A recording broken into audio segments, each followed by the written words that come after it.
हरे कृष्ण माता जी। हरे कृष्ण माता जी। हरे कृष्ण माता जी। हरे कृष्ण। हरे कृष्ण माता जी।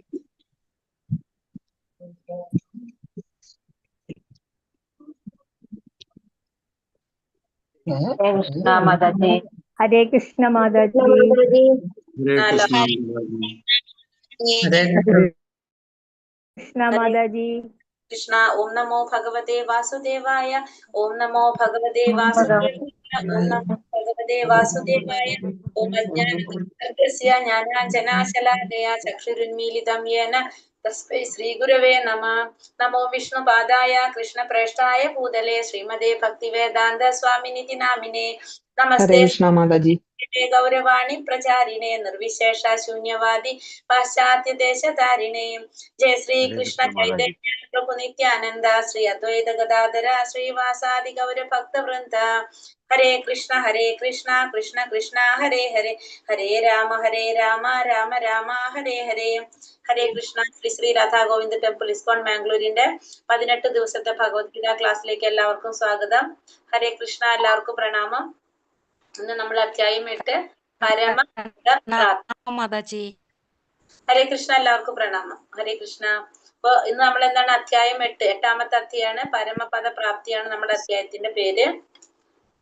ഹരേ കൃഷ്ണ. ആദ്യം നമ്മൾ ഇതിനു മുന്നേ 7ാമത്തെ അധ്യായത്തില് നമ്മൾ എന്താ കണ്ടത്?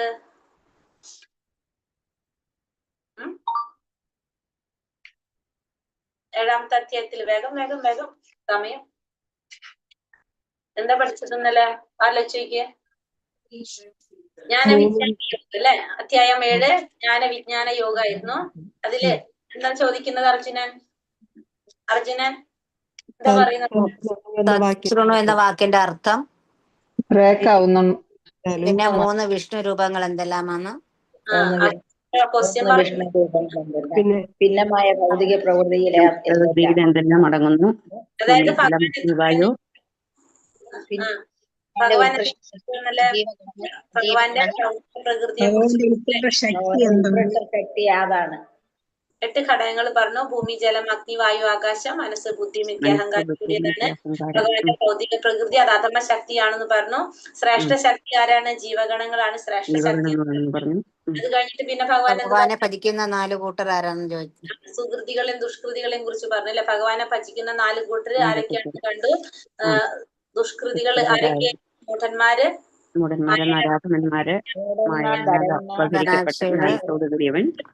അല്ലെ?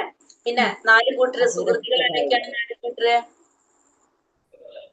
ദുഃഖിതര്, ധനകാംക്ഷി,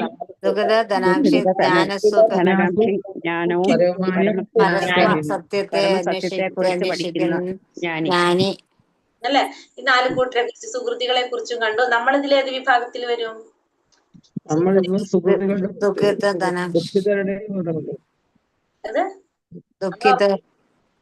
നമ്മൾ ഉറപ്പിച്ചു ധനകാംക്ഷി, ദുഃഖിതർ. ജ്ഞാനിയൊന്നും വേണ്ടേ വേണ്ട നമുക്ക് അല്ലെ? ദുഃഖിതനും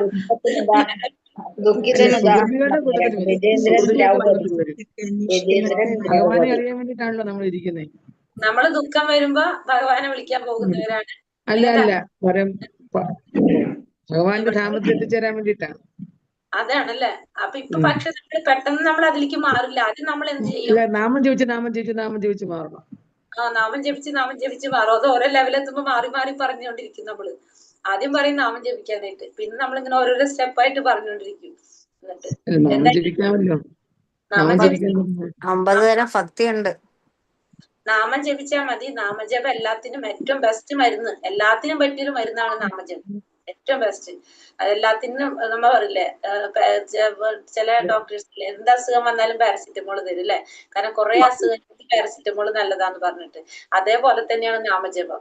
നാമജപത്തില് കാരണം നമുക്ക് നാമജപത്തിന്റെ ഗുണങ്ങൾ നമ്മൾ കണ്ടു അല്ലെ? സമാധാനം ഉണ്ടാവും. സമാധാനം ഉണ്ടായാൽ തന്നെ എല്ലാ പ്രോബ്ലംസും ഇല്ലേ നമ്മളെ? പിന്നെ അതുപോലെ തന്നെ ജ്ഞാനവും കിട്ടുന്നു പറഞ്ഞു. പിന്നെ വേറെ ഒരെണ്ണം കൂടി പറഞ്ഞല്ലോ, എന്താണ്? ക്ഷമ ഉണ്ടാവും. പിന്നെ എന്താ ഉണ്ടാവുക? മനസമാധാനം. 2ാമത്തെ പോയിന്റ് ഏതായിരുന്നു?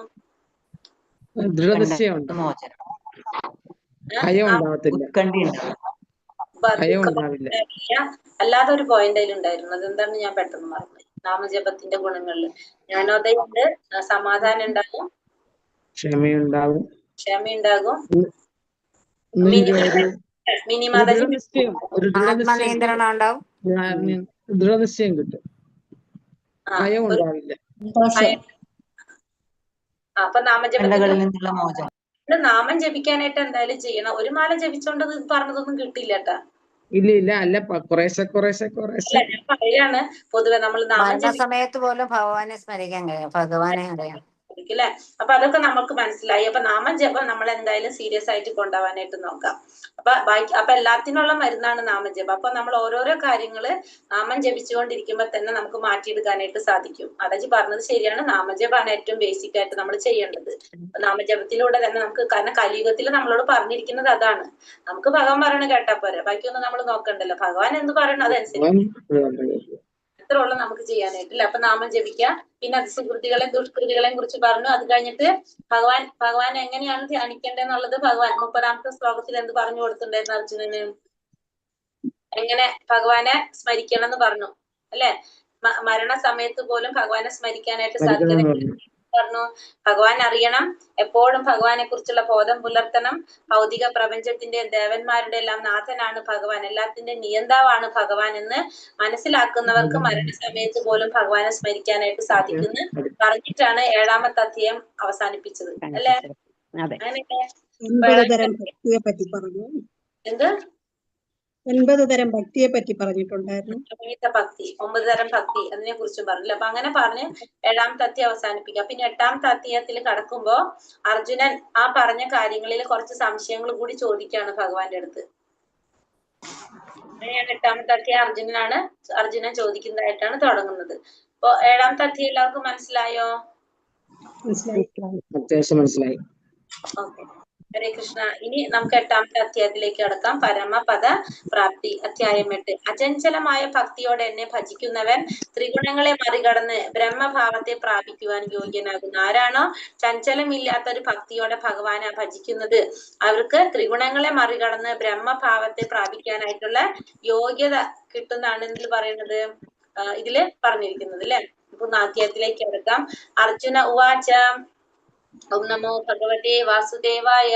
അർജുന ഉവാച കിം തദ് ബ്രഹ്മ കിമധ്യാത്മം കിം കർമ്മ പുരുഷോത്തമ അതിഭൂതം ച കിം പ്രോക്ത അതിദൈവം കിമുച്യതേ. അർജുനൻ ചോദിച്ചു, ഹേ പുരുഷോത്തമ, എന്താണ് ബ്രഹ്മം? ആത്മാവ് എന്നാൽ എന്ത്? ഫലോദിഷ്ട കർമ്മം എന്നാൽ എന്ത്? ഭൗതിക പ്രപഞ്ചമെന്നും ദേവന്മാരെന്നും പറയപ്പെടുന്നത് എന്താണ്? അപ്പൊ അർജുനൻ ഭഗവാനോട് ചോദിക്കാണ്. ഇവിടെ എന്താ വിളിച്ചിരിക്കുന്ന ഭഗവാനെ? പുരുഷോത്തമ എന്നാ വിളിച്ചിരിക്കുന്നത്. പുരുഷോത്തമൻ എന്ന് പറഞ്ഞാൽ ആരാണ്? പുരുഷന്മാരിൽ ഉത്തമനായിട്ടുള്ളവനാണ് പുരുഷോത്തമൻ അല്ലെ. അപ്പൊ നരാധമൻ നമ്മൾ പറഞ്ഞില്ലേ, നരന്മാരിൽ അധമനായിട്ടുള്ളത്, പുരുഷന്മാരിൽ ഉത്തമനായിട്ടുള്ളവന് പുരുഷോത്തമൻ എന്ന് പറയാണ് ഭഗവാന്. ആ പുരുഷോത്തമ എന്താണ് ബ്രഹ്മം? ആത്മാവെന്ന് പറഞ്ഞാൽ എന്താണ്? ഫലോദിഷ്ട കർമ്മം എന്നാൽ എന്താണ്? ഭൗതിക പ്രപഞ്ചമെന്നും ദേവന്മാരെന്നും പറയപ്പെടുന്നത് എന്താണ് എന്നിവിടെ അർജുനൻ ആരോടാ ചോദിക്കുന്നത്? പുരുഷോത്തമനോടാണ് ചോദിക്കുന്നത്. കാരണം സാധാരണ ഒരു വ്യക്തിയോട് അല്ലെങ്കിൽ സുഹൃത്തിനോടല്ല അർജുനൻ ചോദിക്കുന്നത്. എങ്ങനെയാണ് ആ ഉത്തരം നൽകാനായിട്ട് പരമാധികാരമുള്ള മഹാപുരുഷനോടാണ് ആര് ചോദ്യം ചോദിക്കുന്നത്? അർജുനൻ സംശയം ചോദിക്കുന്നത്. ഭഗവാൻ അതുകൊണ്ടാണ് ഇവിടെ പുരുഷോത്തമ എന്ന് പറയുന്നത്. അതിയജ്ഞം ഗോത്ര ദേഹേസ്മിൻ മധുസൂദന പ്രയാണകാലേ ച കഥം ജ്ഞേയോസി നിയതാത്മഭിഃ. മധുസൂദന, ഇവിടെ എന്താ പറയുന്നത്? അർജുനൻ ഭഗവാൻ വിളിക്കുന്നത് മധുസൂദന എന്നാ വിളിക്കുന്നത്. മധുസൂദന എന്ന് പറഞ്ഞാല് മധു എന്ന രാക്ഷസനെ വധിച്ചത് കൊണ്ട്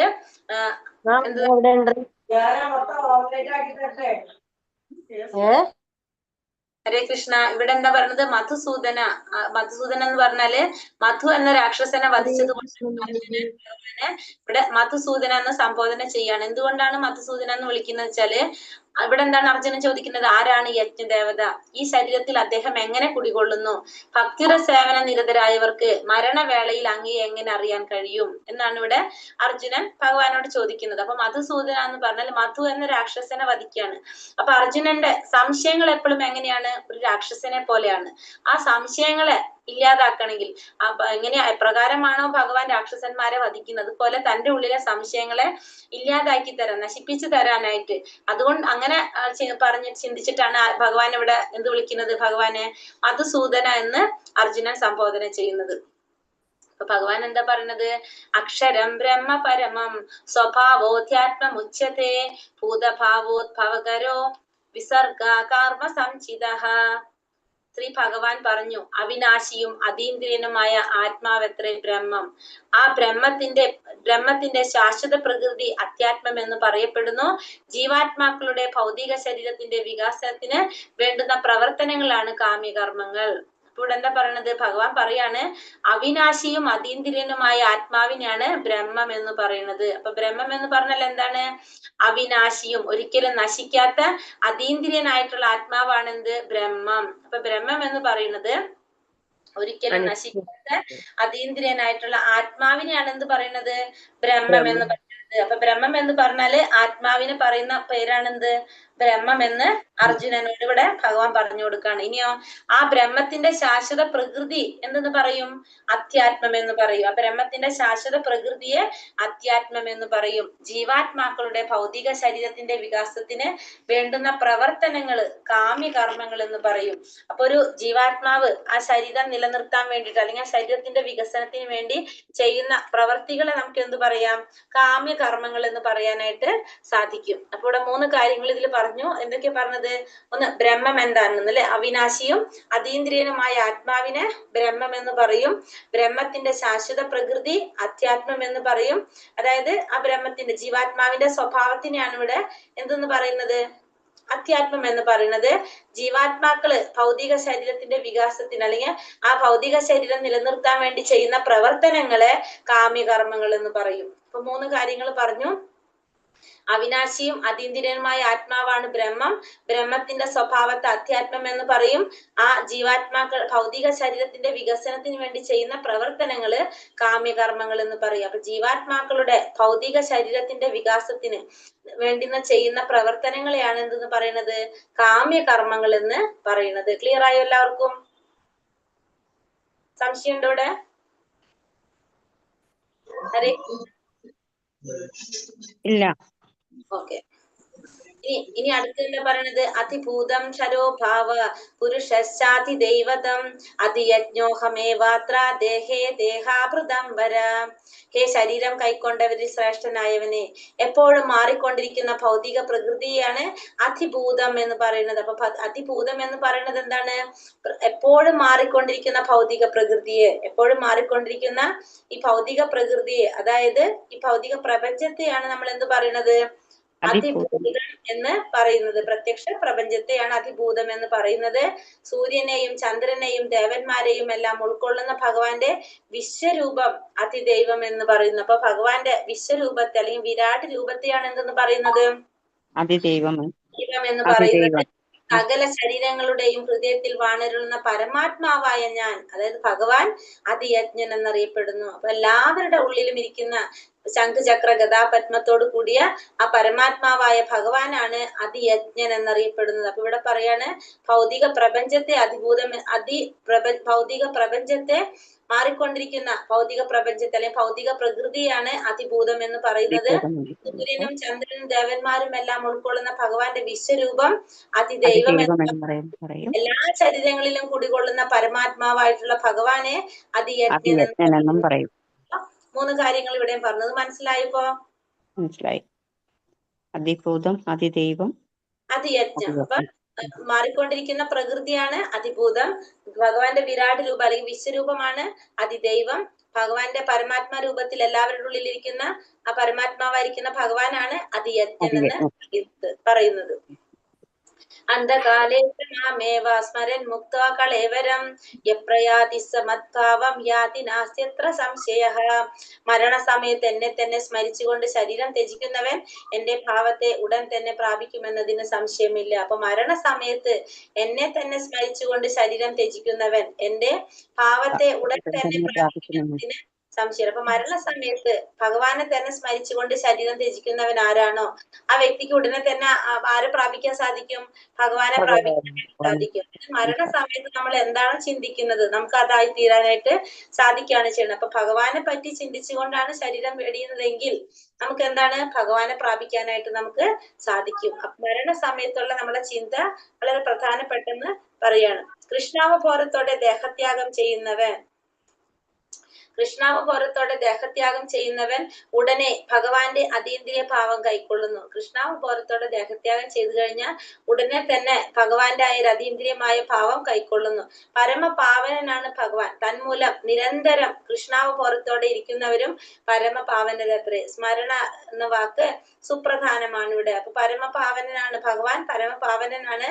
തന്മൂലം നിരന്തരം കൃഷ്ണാവബോധത്തോടെ ഇരിക്കുന്നവരും എങ്ങനെയാണ്?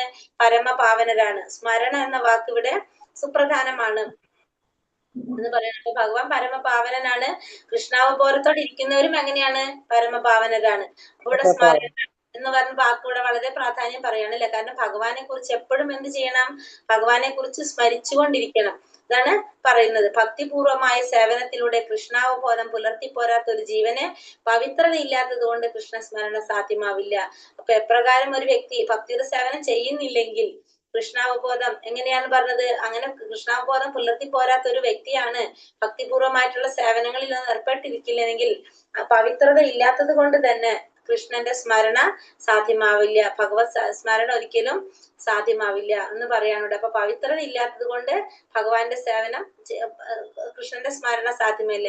ഭക്തിപൂർവമായ സേവനത്തിലൂടെ കൃഷ്ണാവബോധം പുലർത്തി പോരാത്തൊരു ജീവന് നമ്മൾ എന്താ പറയണത്? ഭക്തിയുടെ പൂർവമായിട്ടുള്ള സേവനത്തിലൂടെ കൃഷ്ണാവബോധം പുലർത്തി പോരാത്ത ഒരു ജീവന് പവിത്രത ഇല്ലാത്തത് കൊണ്ട് ഭഗവാന്റെ സ്മരണ നമുക്ക് സാധ്യമാവില്ല.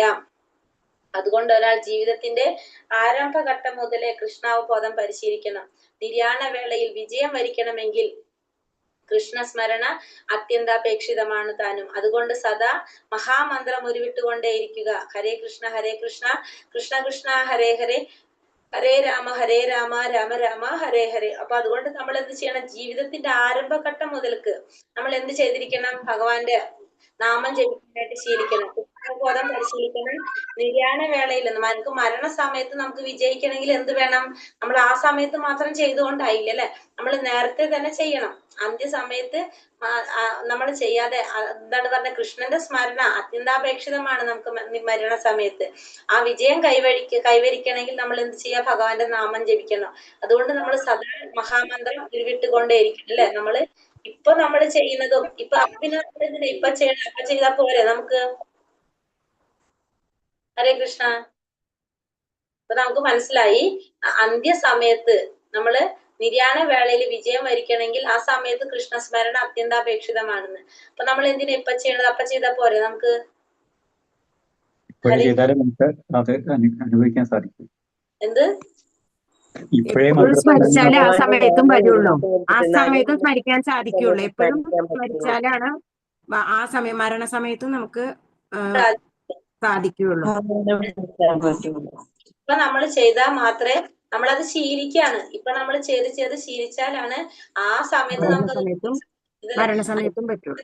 സാധിക്കില്ല, നമുക്ക് ചെയ്യാനായിട്ട് സാധിക്കില്ല. നമുക്ക് ആ ബുദ്ധി തരുന്നത് ആരാണ്? ഭഗവാൻ തന്നെയാണ് തരുന്നത്. ഒരു ബന്ധം ഉണ്ടെങ്കിൽ മാത്രമേ ആ സമയത്ത് നമുക്ക് ആ ബുദ്ധി നമുക്ക് കിട്ടുന്നുള്ളൂ. എന്റെയാണോ വോയിസ് ബ്രേക്ക് ആവുന്നുണ്ട്? എന്റെ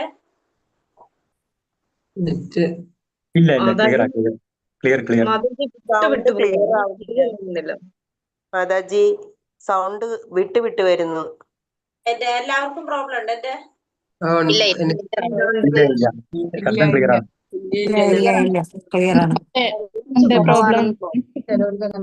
എനിക്ക് ഇപ്പൊ ക്ലിയർ.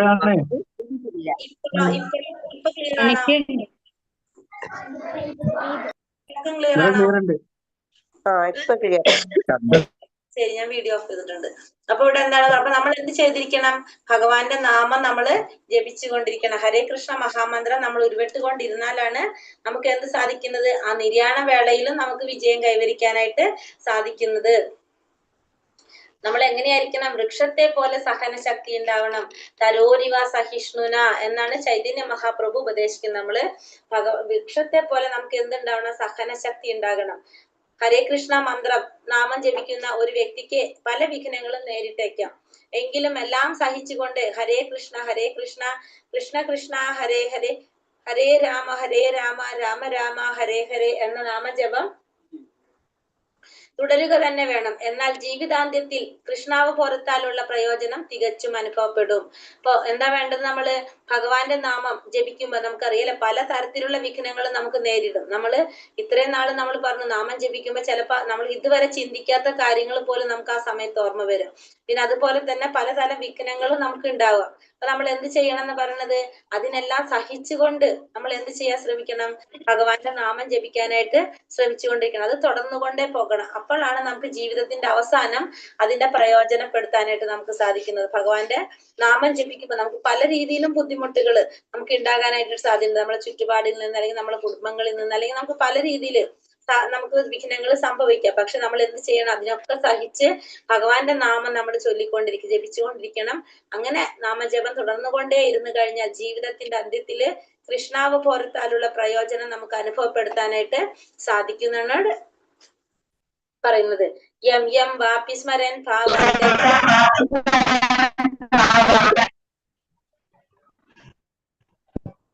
ഹരേ കൃഷ്ണ. യം യം വാപി സ്മരൻ ഭാവം ത്യജത്യന്തെ കളേവരം തം തമേവൈതി കൗന്ദേയ സദാ തദ്ഭാവ ഭാവിതാഃ.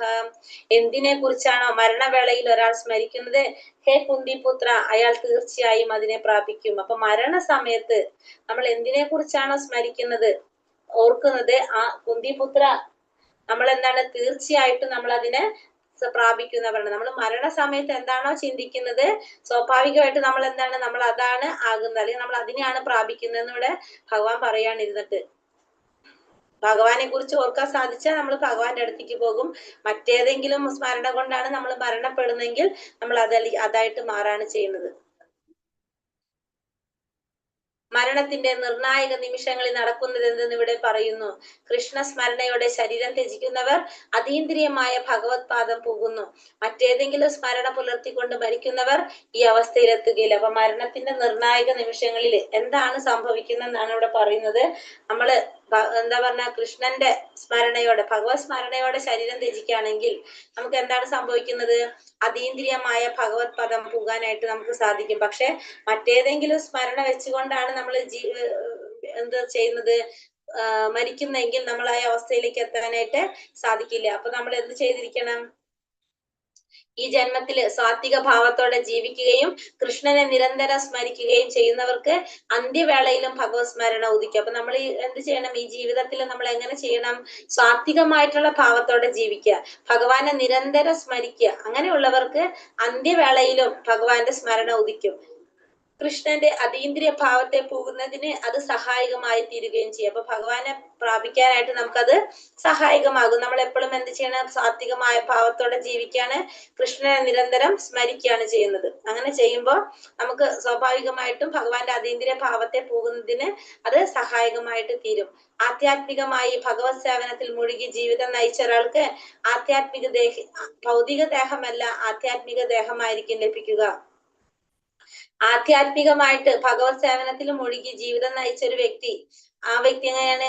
ആ വ്യക്തിക്ക് നമ്മൾ എന്താണ് പറഞ്ഞത്? ഭൗതിക ദേഹമല്ല കിട്ടുന്നത്, ആധ്യാത്മിക ദേഹമാണ് കിട്ടുന്നത്. ഭഗവത് സേവനം ചെയ്തുകൊണ്ടിരിക്കുന്ന ഒരു വ്യക്തിക്ക് നിരന്തരമായ ഹരേ കൃഷ്ണ കൃഷ്ണ കൃഷ്ണ ഹരേ ഹരേ ഹരേ രാമ രാമ രാമ ഹരേ ഹരേ എന്ന നാമജപം അത്രേ മരണവേളയിൽ ഒരാളുടെ മനോഭാവത്തെ വേണ്ടുന്ന വഴിക്ക് തിരിക്കുന്ന ഉതകുന്ന ഉത്തമമായ മാർഗം. അപ്പോ നമ്മൾ എന്ത് ചെയ്യണം? ഈ നാമജപം ഹരേ കൃഷ്ണ മഹാമന്ത്രം ജപിക്കുക. മരണവേളയിൽ നമ്മുടെ മനോഭാവത്തെ വേണ്ടുന്ന വഴിക്ക് തിരിക്കാൻ ഉതകുന്ന ഉത്തമമായിട്ടുള്ള ഒരു മാർഗമാണ് എന്ത്? ഈ ഹരേ കൃഷ്ണ മഹാമന്ത്ര ജപം. മരണസമയത്ത് നമ്മളെ എന്താ പറയാ നിർണായകമാണെന്ന് പറഞ്ഞ ഈ ഒരു സമയം നമ്മൾ ആ സമയത്ത് എന്തിനെ കുറിച്ചാണ് ചിന്തിക്കുന്നത് അതാണ് നമ്മളായി തീരുന്നത് നമുക്കിവിടെ മനസ്സിലാക്കി തരാണ്. അതേപോലെ തന്നെ ഈശോപനിഷത്ത് എന്ന് പറഞ്ഞൊരു പുസ്തകത്തിലൊരു മന്ത്രം പറയുന്നുണ്ട്. 17ാമത്തെ മന്ത്രം തോന്നുന്നുണ്ട്. അതില് സ്വയംഭൂ മനു ഭഗവാനോട് പ്രാർത്ഥിക്കുന്നതാണത്. പ്രാർത്ഥിക്കുന്നത് എന്താന്ന് വെച്ചിട്ടുണ്ടെങ്കിൽ ആ മരണസമയത്ത് ഞാൻ അങ്ങേക്ക് ചെയ്തിട്ടുള്ള എല്ലാ കൃത്യങ്ങളും എന്തൊക്കെയാണോ ഞാൻ ഭഗവാന് വേണ്ടി സേവനം ചെയ്തിട്ടുള്ളത് അതൊക്കെ സ്മരിക്കണം എന്നാണ് പറയുന്നത്. ആ സ്മരിച്ചിട്ട് അങ്ങ് എന്ത് ചെയ്യണം? ഞാൻ അങ്ങേക്ക് വേണ്ടി ചെയ്ത കാര്യങ്ങളൊക്കെ സ്മരിച്ച് പിന്നെ എന്തിനും ചെയ്യണം? ഭഗവാൻ ലോകത്തിലേക്ക് കൊണ്ടുപോകണം എന്നാണ് അവിടെ പ്രാർത്ഥിക്കുന്നത്. നമുക്ക് അങ്ങനെ ഒരു പ്രാർത്ഥിക്കാൻ നമുക്ക് സാധിക്കണമെങ്കിൽ നമ്മൾ എന്ത് ചെയ്തിട്ടുണ്ടാവണം?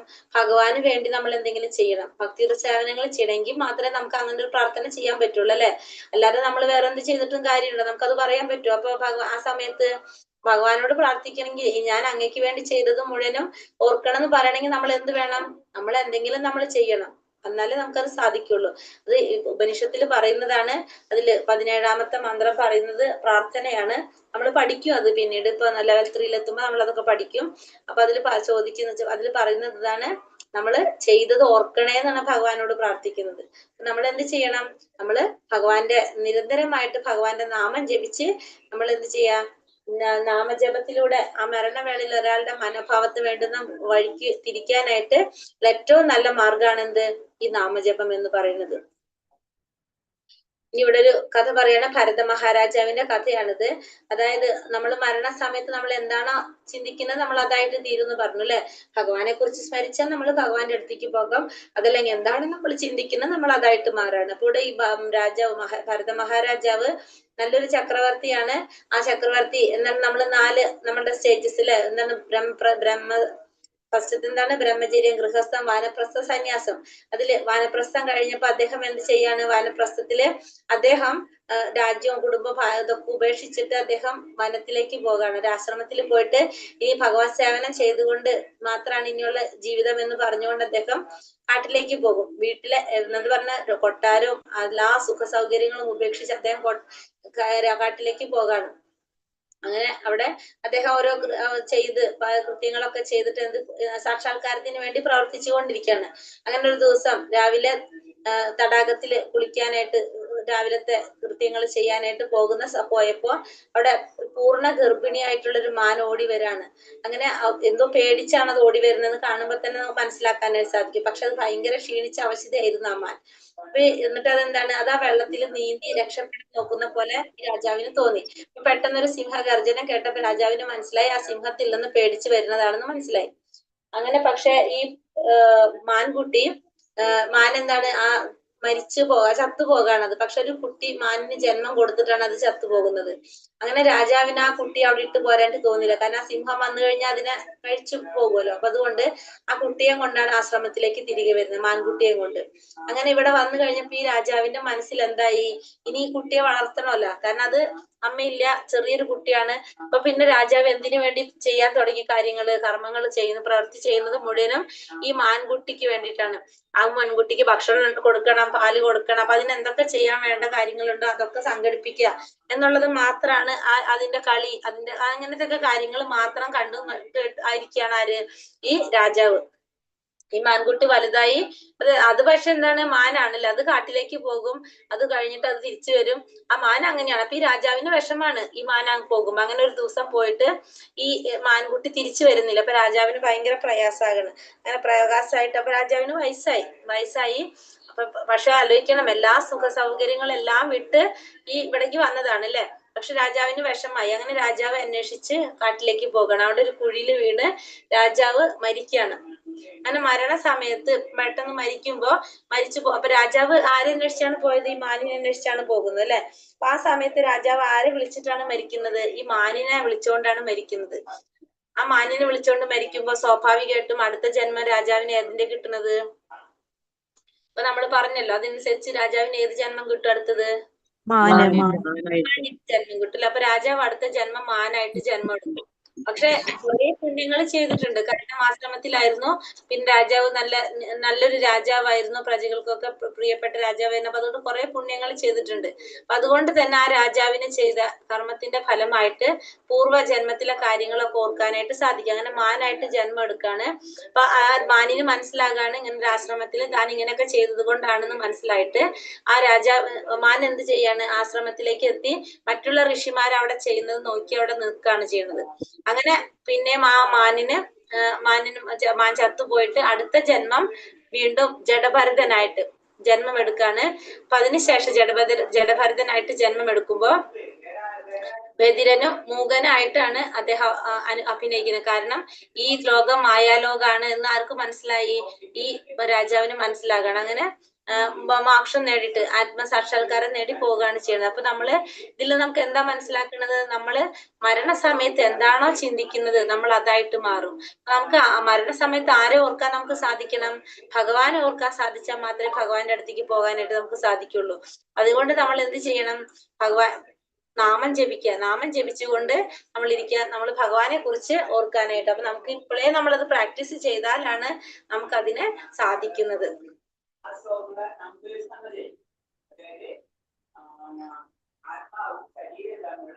ഇനി അടുത്തത് അതുകൊണ്ട് എന്ത് ചെയ്യണം? തസ്മാത് സർവേഷു കാലേഷു മാമനുസ്മര യുദ്ധ്യച്ച മയ്യർപ്പിത മനോബുദ്ധിർ മാമേ വൈശ്യസ്യ സംശയ. അതിനാൽ അർജുന, ശ്രീകൃഷ്ണ രൂപത്തിൽ നീ എന്നെ എപ്പോഴും ഓർമ്മിക്കുക. അതുകൊണ്ട് നീ എന്ത് ചെയ്യണം? കൃഷ്ണന്റെ രൂപത്തില് നീ എന്നെ എപ്പോഴും ഓർക്കണം. അതോടൊപ്പം തന്നെ നിയത കർമ്മമായിട്ടുള്ള യുദ്ധം നിർവഹിക്കുകയും ചെയ്യുക. സ്വകർമ്മങ്ങളെല്ലാം എനിക്കായി അർപ്പിച്ചുകൊണ്ടും മനോബുദ്ധികൾ എന്നിൽ ഉറപ്പിച്ചുമിരുന്നാൽ നീ എന്നെ പ്രാപിക്കും, സംശയമില്ല. അതുകൊണ്ട് അർജുന, നീ കൃഷ്ണന്റെ രൂപത്തിൽ നീ എന്നെ എപ്പോഴും ഓർമ്മിക്കണം. അതോടൊപ്പം തന്നെ നീ എന്ത് ചെയ്യാൻ വേണം? നിയത കർമ്മം നിർവഹിക്കുകയും ചെയ്യണം. നിയതകർമ്മമായിട്ടുള്ള ഏതാണ്? അർജുനന്റെ നിയതമായ കർമ്മം യുദ്ധം. ആ യുദ്ധം നിർവഹിക്കുകയും ചെയ്യുക. സ്വകർമ്മങ്ങളെല്ലാം എനിക്കായി അർപ്പിക്കുന്നത് കൊണ്ടും മനോബുദ്ധി എന്നിൽ ഉറപ്പിച്ചുകൊണ്ട് ബിരുദ കഴിഞ്ഞാൽ നീ എന്നെ പ്രാപിക്കുമെന്നുള്ളതിന് യാതൊരു സംശയമില്ല. അപ്പൊ അതുകൊണ്ട് അർജുനനോട് പറയാണ്, തസ്മാത്, അതിനാൽ അർജുന, ശ്രീകൃഷ്ണ രൂപത്തിൽ നീ എന്നെ ഓർക്കണം. അപ്പൊ ഭഗവാൻ ഏത് രൂപത്തിൽ ഓർക്കണം എന്നാണ് ഭഗവാൻ പറയുന്നത്? കൃഷ്ണന്റെ രൂപത്തിൽ, ശ്രീകൃഷ്ണ രൂപത്തിലായിരിക്കണം നീ എന്നെ ഓർക്കേണ്ടത്. അതോടൊപ്പം തന്നെ നീ എന്തുകൂടി ചെയ്യണം? നിന്റെ നിയത കർമ്മങ്ങൾ, നിനക്ക് പറഞ്ഞിരിക്കുന്ന നിന്റെ നിയത കർമ്മങ്ങളെല്ലാം നീ കൃത്യമായിട്ട് നിർവഹിക്കുകയും വേണം. അങ്ങനെ ചെയ്തുകൊണ്ടിരുന്നു കഴിഞ്ഞാല് മനോബുദ്ധികൾ എന്നിൽ ഉറപ്പിച്ചും ഇരുന്നു കഴിഞ്ഞാൽ നീ എന്നെ പ്രാപിക്കും എന്നുള്ളതിന് യാതൊരു സംശയവും ഇല്ലെന്ന് ഭഗവാനോട് അർജുനനോട് പറയാണ്. അർജുനനോടുള്ള ഈ ഉപദേശം ഭൗതിക കർമ്മങ്ങളിൽ ഏർപ്പെട്ടിരിക്കുന്ന എല്ലാവരെ സംബന്ധിച്ചും പ്രസക്തമാണ്. അർജുനനോടുള്ള ഈ ഉപദേശം അർജുനന് മാത്രം ബാധകമായിട്ടുള്ളതല്ല, എല്ലാവർക്കും കർമ്മങ്ങളിൽ ലൗകികമായിട്ടുള്ള കർമ്മങ്ങളിൽ ഏർപ്പെട്ടിരിക്കുന്ന എല്ലാവരെ സംബന്ധിച്ചിട്ടുള്ളതും പ്രസക്തമായിട്ടുള്ളതാണ് ഈ ഉപദേശം. തങ്ങളുടെ നിർദ്ദിഷ്ട കർമ്മം നിറവേറ്റുന്നതിൽ നിന്ന് പിന്തിരിയാൻ ആരെയും ഭഗവാൻ പ്രേരിപ്പിക്കുന്നില്ല. അപ്പൊ നിർദ്ദിഷ്ട കർമ്മങ്ങളിൽ നിന്നും പിന്മാറാനായിട്ട് ആരെയും ഭഗവാൻ പ്രേരിപ്പിക്കുന്നില്ല. എല്ലാവർക്കും ഓരോ കർമ്മങ്ങൾ പറഞ്ഞിട്ട് ആ കർമ്മങ്ങൾ നമ്മൾ അനുഷ്ഠിച്ചേ പറ്റൂ. ഒരാൾക്ക് ഈ പ്രവർത്തികൾ തുടരുന്നതോടൊപ്പം നമ്മൾ നിർദ്ദിഷ്ട കർമ്മങ്ങൾ ചെയ്യുകയും ചെയ്യാം, ഒപ്പം തന്നെ ഹരേ കൃഷ്ണ മന്ത്രം ഉച്ചരിച്ചുകൊണ്ട് ഭഗവത് സ്മരണം പുലർത്തുകയും ചെയ്യാം. അപ്പൊ ഹരേ കൃഷ്ണ മഹാമന്ത്രം ഉച്ചരിച്ചുകൊണ്ട് നമുക്ക് എന്ത് ചെയ്യാം? ഭഗവത് സ്മരണം പുലർത്താനായിട്ട് സാധിക്കും. ഇത് ജീവനെ ഭൗതിക കൽമഷങ്ങൾ ബാധിക്കാതിരിക്കാനും മനോബുദ്ധികളെ ഭഗവാനിൽ ഏകാഗ്രീകരിക്കാനും ഉതകും. കൃഷ്ണനാമോച്ചരണം ഭക്തനെ പരമോത്കൃഷ്ടമായ കൃഷ്ണലോകത്തിലേക്ക് എത്തിക്കുന്നു എന്നതിന് സംശയമില്ല. അപ്പൊ ഇത് ജീവനെ ഭൗതിക കൽമഷങ്ങൾ ബാധിക്കാതിരിക്കാനും, അപ്പൊ നമ്മള് ഭൗതികമായിട്ടുള്ള കൽമഷങ്ങൾ നമ്മളെ ബാധിക്കാതിരിക്കാനും, പിന്നെന്താണ്, മനോബുദ്ധികൾ ഭഗവാനിൽ മാത്രം നമുക്ക് ഏകാഗ്രീകരിച്ച് വെക്കാനും ഭഗവാന്റെ നാമോച്ചരണം നമ്മളെ പരമമായ ലോകത്തിലേക്ക്, ഭഗവാന്റെ ഗോലോക വൃന്ദാവൻ അതായത് കൃഷ്ണ ലോകത്തിലേക്ക് എത്തിക്കും എന്നതിന് യാതൊരു സംശയവും ഇല്ല. അപ്പൊ നമ്മൾ എന്ത് ചെയ്യണം? ഭഗവാന്റെ സ്മരണ പുലർത്തിക്കൊണ്ട് നമ്മൾ ഹരേ കൃഷ്ണ മഹാമന്ത്രം ജപിക്കണം. അങ്ങനെ ചെയ്യുമ്പോൾ നമ്മളെ ഭൗതികമായിട്ടുള്ള കൽമഷങ്ങൾ നമ്മൾ ബാധിക്കില്ല. പിന്നെ ആ മനോബുദ്ധി ആരിൽ ഉറപ്പിച്ചു നിൽക്കാണ്? ഭഗവാനിൽ ഉറപ്പിച്ചു നിൽക്കാനും പിന്നെ പരമോന്നതമായിട്ടുള്ള ഭഗവാന്റെ ലോകത്തിലേക്ക് എത്താനും അവർക്ക് സാധിക്കും എന്നുള്ളതിന് യാതൊരു സംശയമില്ല. നമ്മൾ എന്താ ചെയ്യേണ്ടത്? നമുക്ക് പറഞ്ഞിരിക്കുന്ന നിർദ്ദിഷ്ട കർമ്മങ്ങൾ ചെയ്യണം, ഒപ്പം തന്നെ നമ്മൾ എന്ത് ചെയ്യണം? ഭഗവാന്റെ നാമവും ജപിക്കണം. അഭ്യാസയോഗയുക്തേന ചേതസാ നാന്യഗാമിന പരമം പുരുഷം ദിവ്യം യാതി പാർത്ഥാനുചിന്തയാൻ. എന്നെ പരമദിവ്യോത്തമ പുരുഷനായി ആരാണോ ധ്യാനിക്കുന്നത്, ആരാണോ മാർഗത്തിൽ നിന്ന് വ്യതിചലിക്കാതെ തുടർച്ചയായി എന്നെ മനസ്സിൽ സ്മരിക്കുന്നത്, അല്ലയോ പാർത്ഥ, അയാൾ നിശ്ചയമായും എന്നെ പ്രാപിക്കും. അപ്പൊ ഇവിടെ എന്താ പറയുന്നത്? ആരാണോ പരമപുരുഷനായിട്ട് ഭഗവാനെ ധ്യാനിക്കുന്നത്, ആരാണോ മാർഗത്തിൽ നിന്ന് വ്യതിചലിക്കാതെ തുടർച്ചയായി എന്നെ മനസ്സിൽ സ്മരിക്കുന്നത്, അല്ലയോ പാർത്ഥ, അയാൾ നിശ്ചയമായും എന്നെ പ്രാപിക്കും. അപ്പൊ പരമപുരുഷനായിട്ട് ഭഗവാനെ ധ്യാനിക്കുന്നത് ആരാണോ മാർഗത്തിൽ നിന്ന് വ്യതിചലിക്കാതെ തുടർച്ചയായിട്ട് ഭഗവാനെ മനസ്സിൽ സ്മരിക്കുന്നത് ആരാണോ, അങ്ങനെയുള്ളവർക്ക് ഭഗവാനെ പ്രാപിക്കാനായിട്ട് നിശ്ചയമായിട്ടും സാധിക്കും കൂടി പറയണം. അപ്പൊ ഭഗവാനിൽ തന്നെ എപ്പോഴും മനസ്സ് ഉറപ്പിച്ചുകൊണ്ടിരിക്കുക, നമ്മൾ അതിൽ നിന്നും വ്യതിചലിക്കാതിരിക്കുക, ആ മാർഗത്തിൽ നിന്നും വ്യതിചലിക്കാതിരിക്കുക. അങ്ങനെയാണെങ്കിൽ നമുക്ക് ഭഗവാനെ പ്രാപിക്കാനായിട്ട് സാധിക്കും എന്ന് ഭഗവാനോട് പറയാണ്. എങ്ങനെയാണ് നമ്മൾ ഭഗവാനെ ധ്യാനിക്കേണ്ടത്? കവിയും പുരാണ മനുശാസി താര മനോരണീയം സമനുസ്മരേത്യ സർവസ്യ ധാതാരമചിന്യ രൂപം ആദിത്യവർണം തമസാ പരസ്താത്. സർവജ്ഞനും ആദിപുരുഷനും സർവനിയന്താവും അണുവിനേക്കാൾ ചെറുതും സകലതിന്റെയും പരിപാലകനും ഭൗതിക അനുമാനങ്ങൾക്ക് അതീതനും അചിന്യരൂപനും ഭൗതിക പ്രകൃതിക്ക് അതീതനും ആദിത്യ തേജസ്വിയുമായ വ്യക്തി എന്ന നിലയിലാണ് ഭഗവാനെ ആരാധിക്കേണ്ടത്. ദിവ്യനും ഭൗതിക പ്രകൃതിക്ക് അതീതനുമാണ് അവിടുന്ന്. എന്താണ് ഇവിടെ പറഞ്ഞത്? അപ്പൊ സർവജ്ഞനാണ്. എങ്ങനെയാണ് ഭഗവാനെ ധ്യാനിക്കേണ്ടത്? ഭഗവാൻ എങ്ങനെയാണ്? സർവജ്ഞനാണ്, എല്ലാതും അറിയുന്നവനാണ് ഭഗവാൻ. പിന്നെ ആദി പുരുഷനാണ് ഭഗവാൻ, സർവ്വതിന്റെ നിയന്താവാണ് ഭഗവാൻ, അണുവിനേക്കാൾ ചെറുതും സകലതിന്റെയും പരിപാലകനാണ് ഭഗവാൻ. പിന്നെ ഭൗതികമായ അനുമാനങ്ങൾക്ക് അതീതനാണ് ഭൗതികമായിട്ടുള്ള അനുമാനങ്ങൾക്ക്, നമ്മുടെ അനുമാനങ്ങൾക്കെല്ലാം അതീതനാണ് ഭഗവാൻ. അചിന്യ രൂപൻ, അദ്ദേഹത്തിന് ഭഗവാന്റെ രൂപം എന്ന് പറയുന്നത് നമ്മുടെ ചിന്തകൾക്ക് അപ്പുറത്താണ്. പിന്നെ ഭൗതിക പ്രകൃതിക്ക് അതീതനുമാണ് ഭഗവാൻ. അങ്ങനെയുള്ള ഭഗവാന് ആദിത്യ തേജസ്വിയായ ഒരു വ്യക്തി, ആദിത്യ സൂര്യന്റെ തേജസ് അല്ലെ, ഇത്രയും തേജസ് ഉള്ള ഒരു വ്യക്തി എന്ന നിലയിലാണ് ഭഗവാനെ ധ്യാനിക്കേണ്ടത്. ദിവ്യനും ഭൗതിക പ്രകൃതിക്ക് അതീതനുമാണ് അവിടുന്ന്. ഇവിടെ ഒരു വ്യക്തിയായിട്ടാണ് ഭഗവാനെ ആരാധിക്കേണ്ടതെന്ന് ഭഗവാൻ ഇവിടെ പറയാണ്. തേജസ്വിയായിട്ടുള്ള ഒരു വ്യക്തി, എന്താ പറയുക, ഭൗതിക പ്രകൃതിക്ക് അതീതനും തേജസ്വിയുമായിട്ടുള്ള ഒരു വ്യക്തി എന്ന നിലയിലായിരിക്കണം ഭഗവാനെ ധ്യാനിക്കണം. അപ്പൊ ഭഗവാനുടെ ഒരു വ്യക്തിയാണെന്നും കൂടി നമുക്ക് മനസ്സിലാക്കി തരാണ് ഭഗവാന്. ശംഖചക്ര ഗദ അല്ല, എന്താ പറയുക, ഭഗവാൻ കൃഷ്ണരൂപത്തിലല്ലേ, അതായത് എന്താ പറയുക, ഒടക്കഴിൽ വിളിച്ചു നിൽക്കുന്ന ഭഗവാന്റെ ഒരു രൂപം അല്ലെ, ആ രൂപത്തിൽ ഒരു വ്യക്തിയായിട്ടാണ് ഭഗവാനെ നമ്മൾ ധ്യാനിക്കേണ്ടത് എന്ന് കൂടി പറയാം. മനസ്സിലായത്? മനസ്സിലായി. ഇവിടെ ഇപ്പൊ നമ്മൾ പറഞ്ഞു ഭഗവാനെ എല്ലാവരും ധ്യാനിക്കണം എന്ന് പറഞ്ഞു. ഭഗവാന് എല്ലാ ദേവീദേവന്മാരും എല്ലാവരും എന്ത് ചെയ്തുകൊണ്ടിരിക്കുകയാണ്? ഭഗവാന്റെ ധ്യാനത്തിൽ ഭഗവാനെ ധ്യാനിച്ചു കൊണ്ടിരിക്കുന്നവരാണ്. എല്ലാവരും ഭഗവാനെ ധ്യാനിച്ചു കൊണ്ടിരിക്കുന്നവരാണ്. അപ്പൊ എങ്ങനെയാണ് ഭഗവാനെ എല്ലാവരും ധ്യാനിക്കണം? ഏത് രൂപത്തിലാണ് ഭഗവാനെ ധ്യാനിക്കേണ്ടത്? ശ്രീകൃഷ്ണ രൂപത്തിൽ, ശ്രീകൃഷ്ണന്റെ രൂപത്തിലായിരിക്കണം ഭഗവാനെ ധ്യാനിക്കേണ്ടത്. പ്രയാണകാലേ മനസാചലന ഭക്ത്യാ യുക്താ യോഗബലേന ചൈവ ധ്രുവോർമധ്യേ പ്രാണമാവേശ്യ സമ്യക് സന്തം പരം പുരുഷമുപൈതി ദേവ്യം. മരണസമയത്ത് യോഗാനിഷ്ഠ പൂണ്ട സ്ഥിരമനസ്കനായി പരിപൂർണ ഭക്തിയോടെ ഭ്രൂമധ്യത്തിൽ പ്രാണവായുവിനെ ഉറപ്പിച്ചുകൊണ്ട് ഭഗവത് സ്മരണ ചെയ്യുന്നവൻ തീർച്ചയായും എന്നെ സ്മരിക്കും. മരണസമയത്ത് ആരാണോ എന്താ ചെയ്യുന്നത്? സ്ഥിരമനസ്കനായിട്ട് പരിപൂർണ ഭക്തിയോടെ.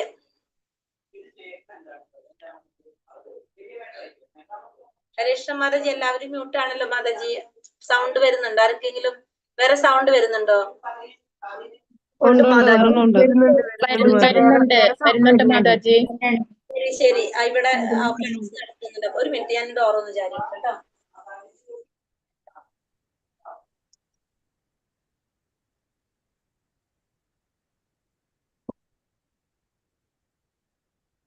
ഇപ്പൊ ഓക്കെ ആയോ? ഓക്കെയാണ്. ശരിയായി. അപ്പുറത്തെ റൂമിൽ പ്രഭു ക്ലാസ് എടുക്കുന്നുണ്ടായിരുന്നു, അപ്പൊ അതിന്റെ സൗണ്ടാണ്. ഹരേ കൃഷ്ണ. ഇവിടെ എന്താ പറഞ്ഞത്? പ്രയാണകാലേ മനസാചലേന ഭക്ത്യാ യുക്ത യോഗബലേന ചൈവ ധ്രുവോർമധ്യേ പ്രാണമാവേശ്യ സമ്യക് സതം പരം പുരുഷമുപൈതി ദിവ്യം. മരണസമയത്ത് യോഗാനിഷ്ഠ പൂണ്ട് സ്ഥിരമനസ്കനായി പരിപൂർണ ഭക്തിയോടെ ഭ്രൂമധ്യത്തിൽ പ്രാണവായുവിനെ ഉറപ്പിച്ചുകൊണ്ട് ഭഗവത് സ്മരണ ചെയ്യുന്നവൻ തീർച്ചയായും പരമപുരുഷനെ പ്രാപിക്കും. എങ്ങനെയുള്ളവര് മരണവേളയിൽ ഭക്തിപൂർവ്വം ഭഗവാന്റെ ഉറപ്പിച്ചു കഴിഞ്ഞാല് ഭഗവാനെ പ്രാപിക്കാൻ സാധിക്കുമെന്നിവിടെ പറയാണ്. എങ്ങനെയാണ്? നമ്മളെ യോഗകളൊക്കെ ചെയ്യുന്നവര് അല്ലെ, അതായത് ഷഡ്ചക്ര യോഗേനെ കുറിച്ചാണ് ഇവിടെ പറയുന്നത് അതായത് എങ്ങനെയാണ് യോഗ പരിശീലനം കൊണ്ട് നമുക്ക് ഭ്രൂമധ്യത്തില് ഭ്രൂമധ്യത്തില്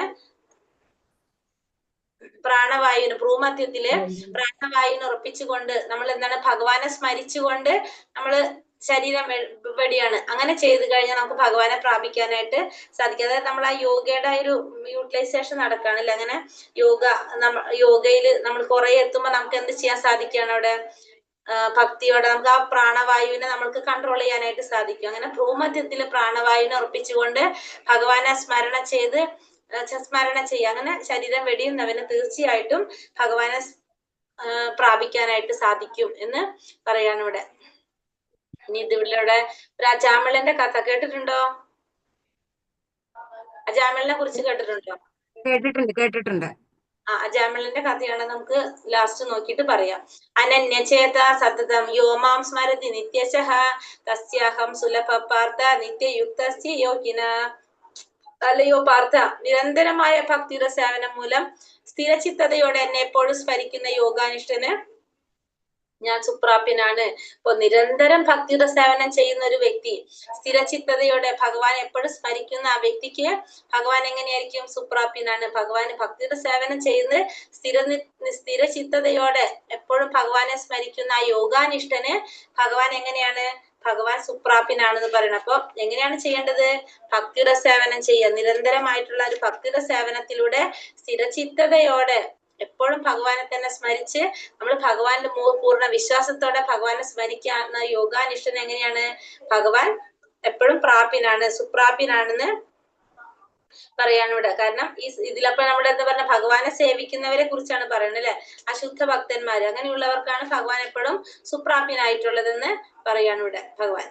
മാമുപേത്യ പുനർജന്മ ദുഃഖാലയമ ശാശ്വതം നാപ്നുവന്തി മഹാത്മാന സംസിദ്ധി പരമാം ഗതഃ. എന്താ പറയാ, ഭക്തിയോഗം കൊണ്ട് എന്നെ പ്രാപിച്ച മഹാത്മാക്കൾ പരിപൂർണത നേടിയവരാകയാൽ പിന്നീട് ദുഃഖപൂർണവും അസ്ഥിരവുമായ ഈ ലോകത്തിലേക്ക് തിരിച്ചു വരുന്നില്ല. അപ്പൊ ഭക്തിയോഗം കൊണ്ട് എന്നെ പ്രാപിച്ച മഹാത്മാക്കള് പരിപൂർണത നേടിയവരായതുകൊണ്ട് തന്നെ പിന്നീട് അവർക്ക് എവിടേക്ക് തിരിച്ചു വരേണ്ടി വരില്ല? ദുഃഖപൂർണവും അസ്ഥിരമായ ലോകത്തിലേക്ക് തിരിച്ചു വരേണ്ടി വരില്ല. അപ്പൊ ഭഗവാനെ പ്രാപിച്ച മഹാത്മാക്കള് പരിപൂർണത നേടിയവരായതുകൊണ്ട് തന്നെ അവര് ഭഗവാനെ പ്രാപിച്ച മഹാത്മാക്കൾ എങ്ങനെയുള്ളവരാണ്? പരിപൂർണത നേടിയവരാണ്. അപ്പൊ അവർക്ക് എന്താണ്? പിന്നെ അവർക്ക് എവിടേക്ക് വരേണ്ടി വരില്ല? ദുഃഖപൂർണവും അസ്ഥിരമായ ലോകം. അതേതാണ് ദുഃഖപൂർണവും അസ്ഥിരമായിട്ടുള്ള ലോകം? ദുഃഖപൂർണവും അസ്ഥിരമായിട്ടുള്ള ലോകം ഏതാണ്? ഭൗതിക ലോകം. ഭൗതിക ലോകം അല്ലെ. ഭൗതിക ലോകത്തിലേക്ക് അവർക്ക് പിന്നെ തിരിച്ചു വരേണ്ടതായിട്ട് വരുന്നില്ല. കാരണം ഭക്തിയോഗം കൊണ്ട് ഭഗവാനെ പ്രാപിച്ചവരാണ്, മഹാത്മാക്കളാണ്, അല്ലെങ്കിൽ ശുദ്ധ ഭക്തന്മാരാണ്, പരിപൂർണത നേടിയവരാണ്. പരിപൂർണ നേടിയവരാണ്. അതുകൊണ്ട് അവർക്ക് വീണ്ടും ഈ ഭൗതിക ലോകത്തിലേക്ക് തിരിച്ചു വരേണ്ടതായിട്ട് വരുന്നില്ല. ദുഃഖപൂർണമാണെന്നാണ് പറഞ്ഞത്. അസ്ഥിരമായിട്ടുള്ളതും ദുഃഖപൂർണവുമായിട്ടുള്ളതാണെന്നാണ് എന്ത് പറയുന്നത്? ഭൗതിക ലോകത്തെ കുറിച്ച് ഭഗവാൻ പറയുന്നത് എന്താണ് ഇവിടെ? ദുഃഖാലയം അശാശ്വതം എന്ന് പറഞ്ഞ പുനർജന്മ ദുഃഖാലയം അശാശ്വതം, ദുഃഖപൂർണവും അസ്ഥിരവുമാണ് ഭൗതിക ലോകം എന്നിവിടെ ഭഗവാൻ പറയാണ്. ഇനി എന്താ പറയണത്? ആ ബ്രഹ്മാഭുവന ലോക പുനരാവർത്തിനോർജുന മാമുപേത്യാത്തു കൗന്ദേയ പുനർജന്മാന വിദ്യതേ. ഭൗതിക ലോകത്തിൽ സർവോന്നതമായ ഗ്രഹം, അതായത് ബ്രഹ്മലോകം മുതലേ ഏറ്റവും താഴെ ഏറ്റവും അധമമായിട്ടുള്ളത് വരെ ഓരോന്നും ജനന മരണങ്ങൾ ആവർത്തിച്ചു കൊണ്ടിരിക്കുന്ന ദുരിതപൂർണമായ സ്ഥലങ്ങളാണ്. അപ്പൊ ഈ ഭൗതിക ലോകത്തില് സർവോന്നതമായിട്ടുള്ള ഗ്രഹം ബ്രഹ്മലോകം മുതൽ ഏറ്റവും താഴത്തുള്ള നമ്മൾ പാതാള ലോകങ്ങളിൽ ആ ലോകങ്ങൾ എല്ലാതും എങ്ങനെയാണ്? ജനന മരണങ്ങൾ ആവർത്തിച്ചു കൊണ്ടിരിക്കുന്ന ദുരിതപൂർണമായിട്ടുള്ള സ്ഥലങ്ങളാണ്. എല്ലാത്തിലും എന്തുണ്ട്? ജനന മരണങ്ങൾ ആവർത്തിക്കുന്നുണ്ട് ഈ ഭൗതിക ലോകത്തില്. പക്ഷെ എന്താ ഇവിടെ പറയണത്? കുന്തിപുത്ര, എന്റെ പരമപദത്തിലെത്തിയാകട്ടെ പിന്നീട് ജന്മം എടുക്കേണ്ടതായിട്ട് വരില്ല. അപ്പൊ ഭഗവാന്റെ പരമപദത്തിലെത്തി കഴിഞ്ഞാൽ അവർക്ക് വീണ്ടും എന്ത് വരുന്നില്ല? അവർക്ക് വീണ്ടും ജന്മം വരുന്നില്ല. അപ്പൊ ഈ ജന്മം എടുക്കേണ്ടതായിട്ട് വരുന്നത് എവിടെ മാത്രാണ്? ഈ ഭൗതിക ലോകത്തില് വീണ്ടും ജന്മം എടുക്കേണ്ട. ക്ഷീണേ പുണ്യം മർത്യലോകം വിശന്തി എന്ന് പറഞ്ഞിട്ടില്ല. ക്ഷീണ പുണ്യം നിങ്ങൾക്ക് അനുഭവിച്ചു കഴിഞ്ഞാൽ നമുക്ക് വീണ്ടും ഭൗതിക ലോകത്തിലേക്ക് വരേണ്ടി വരും, പുണ്യങ്ങൾ അനുഭവിച്ചു കഴിഞ്ഞാൽ. പക്ഷെ ഭഗവാന്റെ ലോകത്തിലേക്ക് പോയി കഴിഞ്ഞാല് വീണ്ടും തിരിച്ചു വരേണ്ടതില്ല, വീണ്ടും ഒരു ജന്മം എടുക്കേണ്ടതായിട്ട് വരുന്നില്ല എന്ന് ഭഗവാൻ. അപ്പൊ ഇവിടെ ബ്രഹ്മലോകം മുതലുള്ള ഏറ്റവും അധമമായിട്ടുള്ള എല്ലാ ലോകത്തിലും എന്തുണ്ട്? ഈ ജനന മരണങ്ങള് ആവർത്തിച്ചു കൊണ്ടിരിക്കുന്ന ദുരിതപൂർണമായിട്ടുള്ള സ്ഥലങ്ങളാണെന്നാ പറയണത് ഈ ഭൗതിക ലോകത്തില് ഭഗവാൻ പറയുന്നത്. ഭഗവാനാണ് പറയണത്, ഭഗവാൻ സൃഷ്ടിച്ചതാണ് ഈ ഭൗതിക പ്രപഞ്ചം. എന്നിട്ട് ഭഗവാൻ തന്നെ എന്താ പറയണത്? അത് ദുഃഖാലയമാണ്, ദുരിതപൂർണമായിട്ടുള്ളതാണ്. ഇനി ഭഗവാന്റെ ലോകത്തെ കുറിച്ച് എന്താ പറയണത് ഭഗവാൻ? അവ്യക്തോക്ഷര ഇത്യുക്ത സമാഹു പരമാഗതി യം പ്രാപ്യാന നിവർത്തന്തേ തഥാമ പരമം മമ. വേദാന്തികൾ അവ്യക്തം എന്ന് വിശേഷം അക്ഷയം എന്ന് വിശേഷിപ്പിക്കുന്നതും പരമമായ പ്രാപ്യസ്ഥാനം എന്നറിയപ്പെടുന്നതും ഒരിക്കൽ എത്തിച്ചേർന്നാൽ പിന്നെ മടങ്ങി വരേണ്ടതില്ലാത്തതുമാണ് എന്റെ പരമമായ ധാമം. അപ്പൊ ഭഗവാന്റെ ധാമം എങ്ങനെയുള്ളതാണ്? വേദാന്തികള് അവ്യക്തമെന്നും അക്ഷയമെന്നും വിശേഷിപ്പിക്കുക. വേദത്തെ കുറിച്ച് അറിയുന്നവരെന്താ പറയണത്? അത് അവ്യക്തമാണ്, അക്ഷയമാണ്, പിന്നെ പരമമായ പ്രാപ്യസ്ഥാനം എന്നറിയപ്പെടുന്നത്. പരമമായിട്ടുള്ള ഒരു പ്രാപ്യസ്ഥാനമാണ് ഇത് ഭഗവാന്റെ ധാമം. അവിടേക്ക് എത്തിച്ചേർന്നാൽ പിന്നെ എന്തില്ല? മടങ്ങി വരവില്ല. അതാണ് ഭഗവാന്റെ പരമമായ ധാമം എന്ന് പറയുന്നത്. വേദാന്തികള് അവ്യക്തമെന്നും അക്ഷയമെന്നും വിശേഷിപ്പിക്കുന്നതും പരമമായ പ്രാപ്യസ്ഥാനം എന്നറിയപ്പെടുന്നതും ഒരിക്കൽ എത്തിച്ചേർന്നാൽ പിന്നെ മടങ്ങി വരേണ്ടതില്ലാത്തതുമാണ് ഭഗവാന്റെ പരമമായ ധാമം എന്ന് പറയുന്നത്. ക്ലിയർ ആയോ അത്?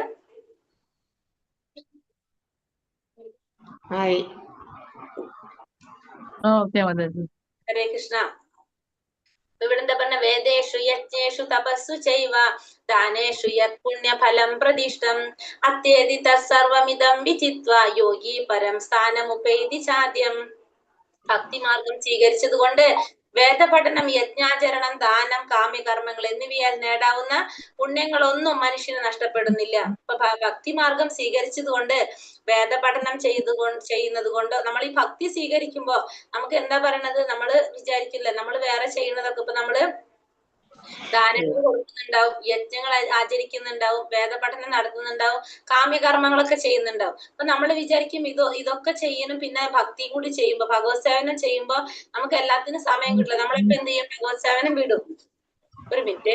ഭക്തിമാർഗം സ്വീകരിച്ചത് കൊണ്ട് വേദപഠനം, യജ്ഞാചരണം, ദാനം, കാമ്യകർമ്മങ്ങൾ എന്നിവയാൽ നേടാവുന്ന പുണ്യങ്ങളൊന്നും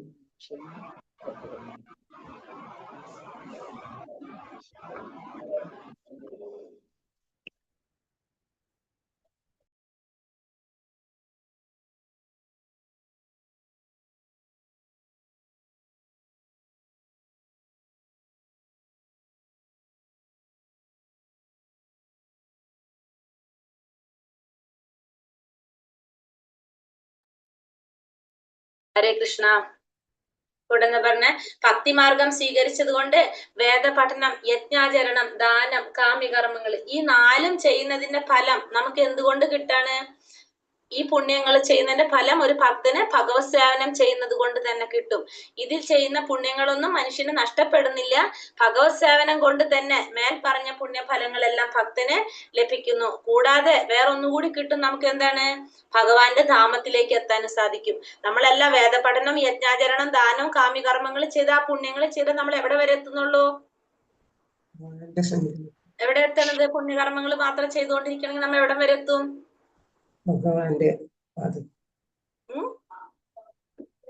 പുണ്യകർമ്മങ്ങൾ ചെയ്തുകൊണ്ടിരിക്കണമെങ്കിൽ നമ്മൾ എവിടെ വരെ എത്തുള്ളൂ? പുണ്യലോകത്ത് വരെ എത്തുള്ളൂ. ആ പുണ്യകർമ്മത്തിന്റെ ഫലം അനുഭവിക്കാനായിട്ട് നമ്മൾ സ്വർഗത്തിലേക്ക് പോകും അല്ലെ? അതിന്റെ അപ്പുറത്തേക്ക് നമ്മൾ പോണുണ്ടോ? ഭഗവാന്റെ അടുത്തേക്ക് ഒന്നും പോണില്ല. നമ്മള് ഈ ഭൗതിക ലോകത്തിൽ തന്നെയാണ് നമ്മൾ കറങ്ങിക്കൊണ്ടിരിക്കുന്നത്. പക്ഷെ ഭഗവത് സേവനം ചെയ്തു കഴിഞ്ഞാൽ നമുക്ക് എവിടെ എത്താൻ സാധിക്കും? പരമമായ ഭഗവാന്റെ ധാമത്തില്. അതാണ് അത് വ്യത്യാസം. ഇപ്പൊ വേദപഠനം, യജ്ഞാചരണം, ദാനവും കാമ്യകർമ്മങ്ങൾ ചെയ്താല് നമുക്ക് അതിന്റെ ഫലം, പുണ്യഫലങ്ങൾ നമുക്ക്. ഹരേ കൃഷ്ണ മാതാജി. മാതാജി ഒരു ഡൗട്ട്, ഭഗവത് സേവനം ഒന്നും കൂടി വ്യക്തമാക്കി തരുമോ? അപ്പൊ പറയാം ഭഗവത് സേവനം എന്തൊക്കെയാണെന്നുള്ളത് അല്ലെ? ഓക്കെ മാതാജി.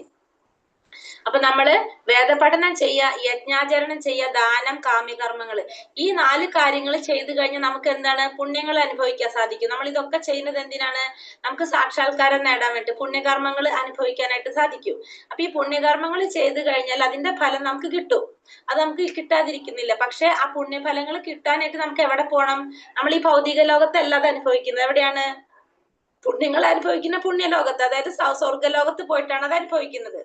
അതിനുശേഷം പുണ്യങ്ങളൊക്കെ അനുഭവിച്ചു കഴിയുമ്പോൾ നമ്മൾ വീണ്ടും എവിടേക്കാണ് വരുന്നത്? ഭൗതിക ലോകത്തിൽ തന്നെ ജന്മം എടുക്കേണ്ടി വരും. പക്ഷെ അതേ സ്ഥാനത്ത് ഭഗവത് സേവനാണ് ചെയ്യണമെങ്കിൽ നമ്മൾ എന്താണ്? ഭഗവാന് സേവനം ചെയ്യുകയാണെങ്കിൽ നമുക്ക് ആ പുണ്യഫലങ്ങളെല്ലാം ഭക്തന് ലഭിക്കുന്നു മാത്രമല്ല, പിന്നെ കൂടാതെ അയാൾക്ക് എവിടേക്ക് പോകാനും സാധിക്കും? ഭഗവാന്റെ ലോകത്തിലേക്ക് പോകാനായിട്ട് സാധിക്കും. അപ്പൊ ഏതാണ് ഏറ്റവും നല്ലത്? ഭഗവത് സേവനം ചെയ്യാന്നുള്ളതാണ് അല്ലെ ഏറ്റവും നല്ലത്. അപ്പൊ ഭഗവത് സേവനം എന്തൊക്കെയാണെന്നുള്ളത് 12ാമത്തെ അധ്യായത്തിൽ ഭഗവാൻ ഡീറ്റെയിൽ ആയിട്ട് പറയുന്നുണ്ട്. ഇപ്പൊ നമുക്ക് ഇത്രയും മനസ്സിലാക്കാം. ഭഗവാന്റെ നാമം ജപിക്കുക, ഭഗവാന് നമ്മൾ മാല കെട്ടിയിട്ട് കൊടുക്കുക, പിന്നെ അതുപോലെ തന്നെ നമുക്ക് ഭഗവാൻ എന്ത് ചെയ്തു കൊടുക്കാം? പായസം ഉണ്ടാക്കി നിവേദിക്കുക. അതായത് ഭഗവാൻ എന്തൊക്കെ നമുക്ക് ചെയ്തു കൊടുക്കാൻ സാധിക്കുമോ അതൊക്കെ നമുക്ക് ചെയ്തു കൊടുക്കാൻ പറ്റും. ഇപ്പൊ നമ്മൾ ചിന്തിക്കുക, നമ്മളെ വീട്ടിൽ വിരുന്ന് വന്നിരിക്കുന്ന ഏറ്റവും വിശേഷപ്പെട്ട ഒരു വ്യക്തി, നമ്മളെ വീട്ടിലൊരു വലിയൊരു വ്യക്തി വന്നിരിക്കുകയാണ്, നമുക്ക് ഭയങ്കര പ്രധാനപ്പെട്ട ഒരു വ്യക്തിയാണ്. ആ വ്യക്തിക്ക് നമ്മൾ എന്തൊക്കെ ചെയ്തു കൊടുക്കും? നമുക്ക് ചെയ്യാവുന്നതിന്റെ മാക്സിമം എല്ലാ കാര്യങ്ങളും ആ വ്യക്തിക്ക് നമ്മൾ കൊടുക്കും, ഇല്ലേ? അങ്ങനെയല്ല ചെയ്യാം. നമ്മളെ വീട്ടിലൊരു അതിഥി വന്നിരിക്കുകയാണ്, അത് വളരെ വിശേഷപ്പെട്ട ഒരു അതിഥിയാണ്, നമുക്ക് ഭയങ്കര ഇഷ്ടമുള്ള ഒരു അതിഥിയാണ്. നമ്മൾ എന്താ ചെയ്യാ? വ്യക്തിക്ക് നമ്മൾ സാധാരണ ഉണ്ടാക്കുന്ന ചോറും കറിയൊക്കെ കൊടുത്ത് പറഞ്ഞയക്കാൻ നോക്കുക ആ വ്യക്തിയെ, ആണോ? ഇല്ല, വേറെ എന്തെങ്കിലുമൊക്കെ ഉണ്ടാക്കി കൊണ്ടുപോയി കൊടുക്കും. നമുക്ക് ആഗ്രഹമുണ്ട്, അല്ലെങ്കിൽ നമുക്ക് അറിയാണ് ഇത് എനിക്ക് നന്നായിട്ട് ചെയ്യാൻ അറിയാം, അല്ലെങ്കിൽ എനിക്ക് അങ്ങനത്തെ കാര്യങ്ങൾ. അപ്പൊ നമുക്ക് എത്രത്തോളം ആ വ്യക്തിക്ക് സേവനം ചെയ്യാൻ സാധിക്കുമോ അതൊക്കെ നമ്മൾ ചെയ്യും, അല്ലെ? അതേപോലെ തന്നെയാണ് ആര്? ഭഗവാന് നമ്മള് എന്താണ്? ഭഗവാന് വേണ്ടിയിട്ട് നമുക്ക് ഇപ്പോഴാണ് നമുക്ക് ഭഗവാനെ കുറിച്ച് അറിയാൻ സാധിച്ചാൽ നമ്മൾ എന്ത് ചെയ്യാ? ഫസ്റ്റ് നമ്മൾ നാമം ജപിക്കുക. കാരണം എന്താണ് ചെയ്യണത്? ഏതൊരു സമയത്തും ഭഗവാന്റെ നാമമാണ് നമ്മൾ വിളിച്ചുകൊണ്ടിരിക്കുന്നത്. നാമം ജപിക്കുക എന്ന് വെച്ചാൽ ഭഗവാനെ വിളിച്ചുകൊണ്ടിരിക്കുകയാണ്. അപ്പൊ തന്നെ നമ്മൾ എപ്പോഴെപ്പോഴും വിളിച്ചുകൊണ്ടിരിക്കുമ്പോ ആ ഭഗവാന് നമ്മളോട് ഭയങ്കര ഒരു ഇഷ്ടം തോന്നും, അല്ലെ? എപ്പോഴും നമ്മൾ വിളിച്ചുകൊണ്ടിരിക്കുമ്പോ എന്താണ്? അവർക്ക് നമ്മളോട് ഇഷ്ടം ഉണ്ടാവും. നമ്മൾ എപ്പോഴും നമ്മൾ ഓർക്കല്ലേ ഭഗവാനെ കുറിച്ച്. അപ്പൊ ഒന്നാമത് അതുണ്ടാവും. പിന്നെ നമുക്ക് എന്ത് ചെയ്യാൻ പറ്റും? നമുക്ക് ഭഗവാനെ അലങ്കരിക്കാൻ പറ്റും. അതായത് ഭഗവാന് മാല ചാർത്തി കൊടുക്കാൻ പറ്റും, ഇല്ലേ? സേവനം ഭഗവാന് മാല ചാർത്തി കൊടുക്കാനായിട്ട് സാധിക്കും. നമ്മളിപ്പോ നമ്മളെ മക്കളെ വെച്ച് കമ്പയർ ചെയ്തോളൂ. നമ്മൾ അവരോട് ഇഷ്ടം നമ്മൾ പല രീതിയിൽ കാണിക്കും. നമുക്ക് ഇഷ്ടമുള്ള സാധനങ്ങൾ അവർക്ക് ഇഷ്ടമുള്ളതൊക്കെ മേടിച്ചു കൊടുത്തുകൊണ്ട് അവരുടെ ആഗ്രഹങ്ങളൊക്കെ നടത്തി കൊടുത്തുകൊണ്ടാണ് നമ്മൾ അവരോട് സ്നേഹം കാട്ടുന്നത്. അതേപോലെ തന്നെ ഭഗവാന് സേവനം ചെയ്യാന്ന് വെച്ചാൽ ഭഗവാന് ഇഷ്ടമുള്ള കാര്യങ്ങളൊക്കെ നമ്മൾ ചെയ്തു കൊടുക്കുക. അപ്പൊ നമുക്ക് എന്ത് ചെയ്യാം? ഭഗവാന് മാല ചാർത്തി കൊടുക്കാം, കീർത്തനങ്ങൾ ഭഗവാനെ കീർത്തിക്കാം. ആരെങ്കിലും അവരെ സ്തുതിക്കുന്നത് കേൾക്കാൻ ഇഷ്ടമില്ലാത്തവരുണ്ടോ ഇതില്? ആർക്കെങ്കിലും നമ്മൾ സ്തുതിക്കുന്നത് കേൾക്കാൻ ഇഷ്ടമില്ലാത്തവരുണ്ടോ? ഇല്ലല്ലോ. നമുക്ക് എല്ലാവർക്കും ഇഷ്ടമാണ് നമ്മളെ കുറിച്ച് നല്ലത് പറയുന്നത് കേൾക്കാൻ. അപ്പൊ ഭഗവാനെ കീർത്തിക്കാം, നമുക്ക് കീർത്തനം ചൊല്ലിക്കൊടുക്കാം. പിന്നെ അതുപോലെ തന്നെ നമുക്ക് എന്ത് ചെയ്യാം? ഇഷ്ടപ്പെട്ട വിഭവങ്ങൾ ഉണ്ടാക്കി ഭഗവാന് സമർപ്പിക്കാൻ സാധിക്കും. പക്ഷെ ഒരു കാര്യമുണ്ട്, നോൺ വെജ് ഉണ്ടാക്കുന്നിടത്ത് ചെയ്യാൻ പറ്റില്ല. അല്ലെങ്കിൽ നമ്മൾ എന്ത് ചെയ്യാം? നമുക്ക് ഇഷ്ടപ്പെട്ട വിഭവങ്ങൾ നമുക്ക് ഇഷ്ടം എന്ന് വെച്ചാൽ ഭഗവാന് സമർപ്പിക്കാൻ നമുക്ക് ആഗ്രഹിക്കുന്നത് പായസം ഉണ്ടാക്കി കൊടുക്കാം, ചോറും കറിയും വെച്ച് കൊടുക്കാം, നമുക്ക് എന്തൊക്കെ ഉണ്ണിയപ്പം ഉണ്ടാക്കി കൊടുക്കാം. ഭഗവാൻ എന്തൊക്കെ നമുക്ക് ആഗ്രഹം ഉണ്ടോ കൊടുക്കാനായിട്ട് അതൊക്കെ ഉണ്ടാക്കിയിട്ട് ഭഗവാന് സമർപ്പിക്കാം നമുക്ക്. പക്ഷെ എന്താ കണ്ടീഷൻ ഉണ്ട്? നോൺ വെജ് ഉണ്ടാക്കുന്ന വീട്ടിൽ നമുക്കത് ചെയ്യാൻ സാധിക്കില്ല. കാരണം നമ്മൾ നോൺ വെജ് കഴിക്കുന്ന ആ ഒരു കുടുംബത്തില് ഭക്ഷണം ഉണ്ടാക്കി കൊടുക്കാനായിട്ട് സാധിക്കില്ല. അതിന് പകരം നമുക്ക് എന്തെങ്കിലും ഫ്രൂട്ട്സ് ഒക്കെ മേടിച്ചിട്ട് ഭഗവാനെ ഓഫർ ചെയ്യാനായിട്ട് സാധിക്കും. ഫ്രൂട്ട്സ് ഒക്കെ മേടിച്ചിട്ട് ചെയ്യാൻ പറ്റും. നമുക്ക് അടുത്ത അധ്യായത്തിൽ അതിനെ കുറിച്ച് പറയുന്നത് തോന്നുന്നു. അപ്പൊ ഫ്രൂട്ട്സ് മേടിച്ചിട്ട് മുറിക്കാതെ അല്ലെങ്കിൽ ഒരു വാഴയിലൊക്കെ എടുത്തിട്ട് അതിലൊക്കെ വെച്ച് കൊടുക്കാം നമുക്ക്. അതായത് നമുക്കൊരു മീഡിയേറ്റർ ഇല്ലാതെ തന്നെ നമുക്ക് എന്ത് ചെയ്യാൻ സാധിക്കും? ഭഗവാനെ നമുക്ക് സേവനം ചെയ്യാനായിട്ട് സാധിക്കും. അങ്ങനെയൊക്കെ നമുക്ക് നമ്മളെ സ്നേഹം പ്രകടിപ്പിക്കാനായിട്ട് സാധിക്കും. ഇതൊക്കെ എന്തിൽ വരും? ഭക്തിയുടെ സേവനത്തിൽ വരുന്നതാണ്. ഫസ്റ്റ് ഇതൊക്കെ നമ്മൾ എന്താണ്? സേവനത്തിൽ വരുന്നതാണ്. ഫസ്റ്റ് ഭക്തിയുടെ 9 തലങ്ങളെ ശ്രവണം, കീർത്തനം, വിഷ്ണു സ്മരണം, പാദസേവനം എന്നൊക്കെ പറയുന്നില്ലേ? അർച്ചനം, വന്ദനം, ദാസ്യം, സാഖ്യം, ആത്മധി വരെ നമ്മൾ പറഞ്ഞില്ലേ അത് ക്ലാസ്സില്? അതില് ശ്രവണം എന്ന് പറഞ്ഞതാണ് നമ്മൾ ശ്രവിക്കുകയാണ്, ഭഗവാനെ കുറിച്ച് കേട്ടുകൊണ്ടിരിക്കുകയാണ്. ഇപ്പൊ നമ്മൾ എന്താ ചെയ്യുന്നത്? ബുദ്ധി കൊണ്ട് ഭഗവാൻ ആരാധിച്ചു കൊണ്ടിരിക്കുകയാണ് നമ്മൾ ചെയ്യുന്നത്. ഭഗവാനെ കുറിച്ച് ഭഗവാൻ പറഞ്ഞ വാക്കുകള് നമ്മൾ കേട്ടുകൊണ്ടിരിക്കുകയാണ്. അപ്പൊ നമ്മൾ എന്താണ്? നമ്മുടെ ബുദ്ധി കൊണ്ട് നമ്മൾ ഭഗവാനെ ആരാധിക്കുകയാണ് ചെയ്യുന്നത്. അപ്പൊ നമ്മൾ ചെയ്യുന്ന ഒരു ചെറിയൊരു കാര്യം പോലും ഭഗവാന്റെ നമുക്ക് എന്ത് കിട്ടാണ്? ഭഗവാന്റെ കാരുണ്യം നമുക്ക് നേടിത്തരുന്നതാണ്. അപ്പൊ നമുക്ക് ഏതൊക്കെ രീതിയിൽ നമുക്ക് ചെയ്യാൻ സാധിക്കും, നമ്മുടെ സാഹചര്യത്തിനനുസരിച്ച് നമുക്ക് എങ്ങനെയൊക്കെ ചെയ്യാൻ സാധിക്കുമോ അത്തരത്തിൽ നമുക്ക് ഭഗവത് സേവനം ചെയ്യാനായിട്ട് സാധിക്കും. പിന്നെ നമുക്ക് ഈ ഭഗവത്ഗീത നമ്മൾ പഠിച്ചത് നമ്മൾ മറ്റുള്ളവർക്ക് പറഞ്ഞു കൊടുക്കുക. അതെന്താണ്? വലിയൊരു സേവനമാണ് നമ്മൾ ചെയ്യുന്നത്. ഭഗവാനെ കുറിച്ച് മറ്റുള്ളവർക്ക് പറഞ്ഞു കൊടുക്കാണ് അല്ലെ? പിന്നെ അതേപോലെ തന്നെ നമുക്ക് അങ്ങനെ എന്തൊക്കെ നമുക്ക് സാധിക്കുമോ അതൊക്കെ നമുക്ക് ചെയ്യാം ഭഗവാനുമായിട്ട് ബന്ധപ്പെടുത്തിക്കൊണ്ട്. ഇതിനൊക്കെ നമുക്ക് ഭഗവത് സേവനം എന്ന് പറയാം. ഹരേ കൃഷ്ണ. ഇനി അടുത്തത് എന്താ പറയണത്? ഭഗവത് സേവനത്തിൽ മുഴുകിക്കൊണ്ട് ഒറ്റയടിക്ക് 4 ആശ്രമ വ്യവസ്ഥകളിലെ കർക്കശ വ്രതങ്ങളെയും പിന്നിട്ട് കളയാമെന്നത്രേ കൃഷ്ണാവബോധത്തിന്റെ മനോഹാരിത. അപ്പൊ ഭഗവത് സേവനത്തിൽ മുഴുകി ഒറ്റയടിക്ക് തന്നെ നമുക്ക് എന്ത് ചെയ്യാൻ സാധിക്കും? 4 ആശ്രമ വ്യവസ്ഥകളിലെയും കർക്കശ വ്രതങ്ങളെയും പിന്നിട്ട് കളയാനായിട്ട് സാധിക്കും. അപ്പൊ കൃഷ്ണാവബോധത്തില് ഇതിന്റെ പ്രത്യേകത അതാണ്. അപ്പൊ ഭഗവത് സേവനത്തിൽ മുഴുകിക്കൊണ്ടിരിക്കുകയാണെങ്കിൽ ഈ 4 ആശ്രമ വ്യവസ്ഥകള് നമ്മളെ ഓർഡർ എങ്ങനെ വരുന്ന? ബ്രഹ്മചര്യം, ഗൃഹസ്ഥം, വാനപ്രസ്ഥം, സന്യാസം അല്ലെ? ഈ 4 എണ്ണത്തിനെ പിന്നിട്ട് കളയാൻ സാധിക്കുന്നതാണ് എന്ത്? കൃഷ്ണാവബോധം എന്ന് പറഞ്ഞ ഭക്തിയോഗമാണ്. നേരിട്ട് എൻട്രിയാണ് നമുക്ക് സാധിക്കുന്നത്. ഭഗവാനുമായുള്ള സഹവാസം തുടർന്ന് കൊണ്ടുപോകുമ്പോൾ ഭഗവത് സേവനത്തിനുള്ള അവസരമായി ആ സേവന കർമ്മങ്ങൾ കൊണ്ട് കൃഷ്ണനെ കുറിച്ചും കൃഷ്ണന്റെ കർമ്മങ്ങൾ, നാമം, രൂപം, ലീലകൾ എന്നിവയെ കുറിച്ചെല്ലാമുള്ള തെറ്റിദ്ധാരണകൾ ഒഴിഞ്ഞു മാറും. എല്ലാം ഒഴിഞ്ഞു കിട്ടിയാൽ ഭക്തന് പഠനത്തിൽ തികച്ചും മനസ്സുറയ്ക്കും. അപ്പൊ ഭഗവാനുമായിട്ട് സഹവാസം തുടർന്ന് കൊണ്ടുപോരാ. അപ്പൊ നമ്മൾ പറയുന്നത് എന്താണ്? ഭഗവാനെ ഒരു ദിവസം നമ്മൾ ഇതൊക്കെ ചെയ്താൽ നമ്മൾ എന്നും ചെയ്യണം, അതുകൊണ്ട് നമ്മൾ ആരും ഒന്നും ചെയ്യണ്ടെന്ന് പറയും അല്ലെ? നമ്മളെ നാട്ടിൽ പൊതുവെ പറയുന്ന ഒരു കാര്യമാണ്, കൃഷ്ണനെ നമുക്ക് ഒന്നും ചെയ്യാൻ പറ്റില്ല, കൃഷ്ണന് ചെയ്തു കൊടുത്തു കഴിഞ്ഞാൽ ഡെയിലി ചെയ്യണം, അല്ലെങ്കിൽ നമുക്ക് കോപം കിട്ടും എന്ന് പറയും. നാട്ടിലുള്ളവർ പറയുന്ന ഒരു കാര്യം കേട്ടിട്ടുള്ളതാ. പക്ഷെ ഭഗവാനുമായിട്ടുള്ള ഒരു സഹവാസം ഇല്ലെങ്കിൽ എന്താണ്?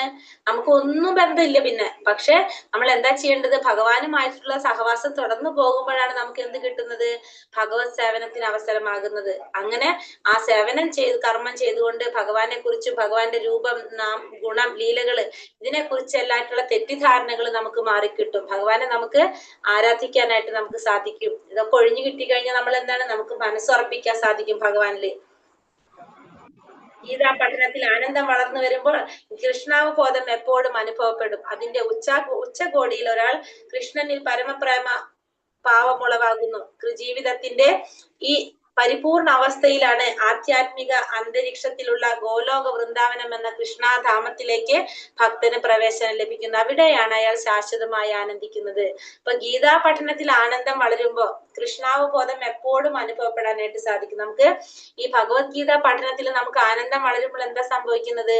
കൃഷ്ണാവബോധം നമുക്ക് അനുഭവപ്പെട്ടുകൊണ്ടിരിക്കും. നമുക്കിപ്പോ ആദ്യത്തെ നമുക്ക് എങ്ങനെയാണ് ഗീതാ പഠനം? നമുക്ക് ആദ്യമായിട്ട് നമ്മൾ ക്ലാസ് കേട്ട് നമ്മളത് കയറി, പിന്നെ നമുക്ക് ഓരോ ദിവസം ചെല്ലുന്തോറും ഇന്ന് എന്തിനെ കുറിച്ചാണ് പറയുന്നത്, നമുക്ക് അതിനോടൊരു ആഗ്രഹം വന്നു തുടങ്ങും അല്ലെ? നമുക്ക് അതിനോട് ആനന്ദം വന്നു തുടങ്ങും. അപ്പോ നമുക്ക് എന്ത് മനസ്സിലാക്കുക? അങ്ങനെ വളർന്നു വരുമ്പോ കൃഷ്ണാവബോധം നമുക്ക് അതിൽ അനുഭവപ്പെട്ടു തുടങ്ങും. കാരണം നമ്മൾ ആഗ്രഹിക്കുകയാണ് ഭഗവാനെ കുറിച്ച് അറിയാനായിട്ട്, നമുക്ക് അതിൽ ആനന്ദം കണ്ടെത്താൻ നമ്മൾ തുടങ്ങാണ്.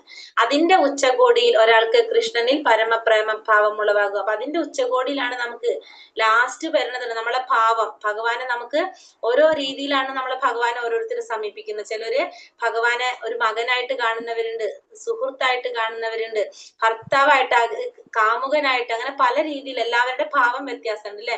ഏറ്റവും ലാസ്റ്റ് വരുന്നതാണ് എന്ത്? പ്രേമഭാവം, പ്രേമഭക്തി. അതാണ് ഏറ്റവും ശ്രേഷ്ഠമായിട്ടുള്ള, ഏറ്റവും ഉന്നതമായിട്ടുള്ള ഒരു ഭാവം വരുന്നത് പ്രേമമാണ്. പ്രേമഭക്തിയിലേക്ക് എത്താനായിട്ട് സാധിക്കും. ജീവിതത്തിന്റെ ഈ പരിപൂർണ അവസ്ഥയിലാണ് ആധ്യാത്മിക അന്തരീക്ഷത്തിലുള്ള ഗോലോക വൃന്ദാവനം എന്ന കൃഷ്ണധാമത്തിലേക്ക് ഭക്തന് പ്രവേശനം കിട്ടുന്നത്. അപ്പൊ ആ ഒരു അവസ്ഥയിൽ എത്തുമ്പോഴാണ് ഭക്തന് എന്ത് കിട്ടുന്നത്? ഭഗവാന്റെ ഗോലോക വൃന്ദാവനത്തിലേക്ക് പ്രവേശനം ലഭിക്കുന്നത്. അവിടെയാണ് അയാൾ ശാശ്വതമായ ആനന്ദം ലഭിക്കുന്നത്. ശാശ്വതമായ ആനന്ദം ലഭിക്കുന്ന സ്ഥലം ഏതാണ്? ഭഗവാന്റെ ഗോലോക വൃന്ദാവനത്തിലാണ് ശാശ്വതമായിട്ടുള്ള ആനന്ദം ലഭിക്കുന്നത്.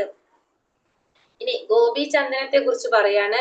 ഗോപീചന്ദനം എന്ന് പറഞ്ഞാല് ദ്വാരകയിലെ ഒരു മണ്ണിനെയാണ് എന്ന് പറയുന്നത് ഗോപീചന്ദനം എന്ന് പറയുന്നത്. ആ ഗോപീചന്ദനം ധരിച്ചു കഴിഞ്ഞാല് ഭൂതപ്രേത പിശാചികളൊന്നും നമ്മളെ സമീപിക്കില്ല. ഭൂതപ്രേത പിശാചികളൊന്നും നമ്മളെ സമീപിക്കില്ല. ഗോപീചന്ദനത്തിന്റെ മഹാത്മ്യം കേൾക്കുന്ന ആള് എല്ലാ കർമ്മബന്ധനങ്ങളിൽ നിന്നും മുക്തനാകാനായിട്ട് സാധിക്കും. ഗോപീചന്ദനം ധരിക്കുന്ന ആൾക്ക് ഗംഗാ നദിയിൽ സ്നാനം ചെയ്തതിന്റെ ഫലം ലഭിക്കും. 1000 അശ്വമേധ യജ്ഞങ്ങൾ ചെയ്തതിന്റെ ഫലം ലഭിക്കും. ഗോപീചന്ദനം ധരിക്കുന്ന ആളിന്റെ അടുത്തേക്ക് യമരാജൻ പോലും വരില്ല എന്നാ പറയുന്നത്. അദ്ദേഹം ഭഗവത് ധാമത്തിലേക്ക് തിരിച്ചു പോകും. ഭഗവാന്റെ ധാമത്തിലേക്കാണ് തിരിച്ചു പോകാൻ സാധിക്കുന്നത്. എവിടേക്കല്ല? യമലോകത്തിലേക്കല്ല പോകേണ്ടി വരുന്നതെന്ന് പറയണത് ഗർഗ സംഹിതയിൽ പറയുന്നതാണ്. ഗോപീചന്ദനത്തിന്റെ പ്രത്യേകതകളാണിത്. ഗോപീചന്ദനം എന്ന് പറഞ്ഞാല് അത്രയും മഹാത്മ്യമുള്ളതാണ്. അതായത് ഭഗവാന്റെ ഇത് പറയുന്നത് നമ്മൾ ഈ തൊടുന്നത് ഇവിടെ കാണുന്നുണ്ട് പിക്ചർ അല്ലെ, ഇവിടെ ഈ കാണുന്നത് ഇതാണ് ഗോപീചന്ദനം. മാതാജി ഇതിനിടയ്ക്ക് എനിക്ക് വോയിസ് കട്ടായി പോയി, റേഞ്ച് പ്രോബ്ലം കാരണം കൊണ്ട്. ഒന്നുകൂടെ ജസ്റ്റ് പറഞ്ഞു ഗോപീചന്ദനത്തെ കുറിച്ച്. ഗോപീചന്ദനം എന്ന് പറഞ്ഞാൽ ദ്വാരകയിലെ ഒരു മണ്ണാണെന്ന് പറഞ്ഞു. അതായത് ദ്വാരകയിൽ അത് ശരിക്കും നമ്മൾ ഈ തൊടുന്ന കുറി കാണുന്നില്ല, ഈ ഷേപ്പിലാണ് നമ്മൾ തൊടുന്നത്. ഒരു യു ഷേപ്പില് അടിയിലൊരു ഇലയാണ്. അതായത് ഇല ഉദ്ദേശിക്കുന്നത് തുളസി മഹാറാണിയാണ്, തുളസിയാണത്. ഇത് ഭഗവാന്റെ പാദത്തെയാണ് സൂചിപ്പിക്കുന്നത്. ഈ യു ഷേപ്പിൽ നമ്മൾ ഭഗവാന്റെ പാദമാണ് താഴെ കാണുന്നത്. പാദത്തിന്റെ അടിയിൽ ആരാണ്? തുളസി മഹാറാണിയാണ് ഇരിക്കുന്നത്. ആ തുളസിയാണ് അത്.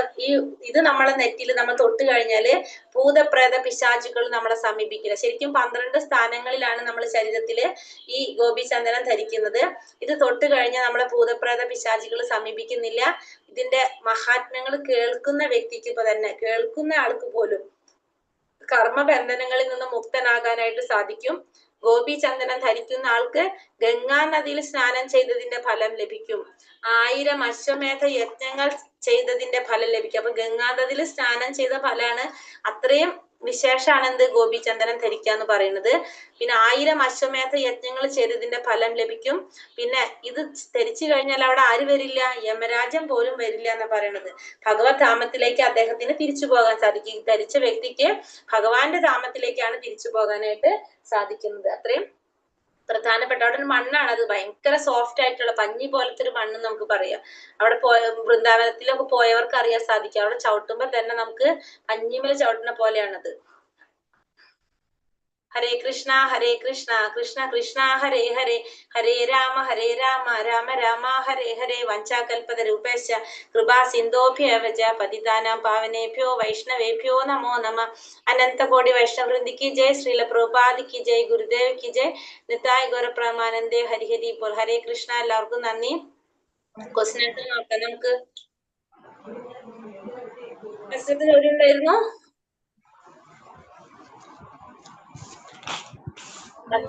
നോക്കാവൂന്ന്. അർജുനൻ ചോദിക്കുന്ന ചോദ്യങ്ങൾ എന്താണ് അർജുനൻ ചോദിക്കുന്ന ചോദ്യങ്ങൾ? എന്തൊക്കെയാണ്? എന്താണ് ബ്രഹ്മം? എന്താണ് ബ്രഹ്മം? ആത്മാവെന്നാലെന്ത്? അലോദ്ദിഷ്ട കർമ്മമെന്നാലെന്ത്?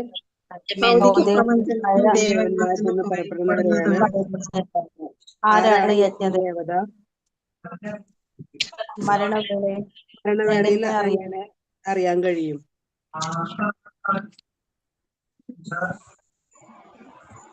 അപ്പൊ മനസ്സിലായില്ലേ? ഏതൊക്കെയാണ് ചോദ്യങ്ങൾ ചോദിക്കുക. ഇനി അതിന്റെ ഉത്തരാണ് അടുത്തിൽ പറയുന്നത്. എന്താണ്? ഭഗവാൻ നൽകുന്ന ഉത്തരം. ജീവാത്മാവാണ് ബ്രഹ്മം. അതീന്ദ്രിയനുമായ ആത്മാവ് എത്ര ബ്രഹ്മം? ബ്രഹ്മത്തിന്റെ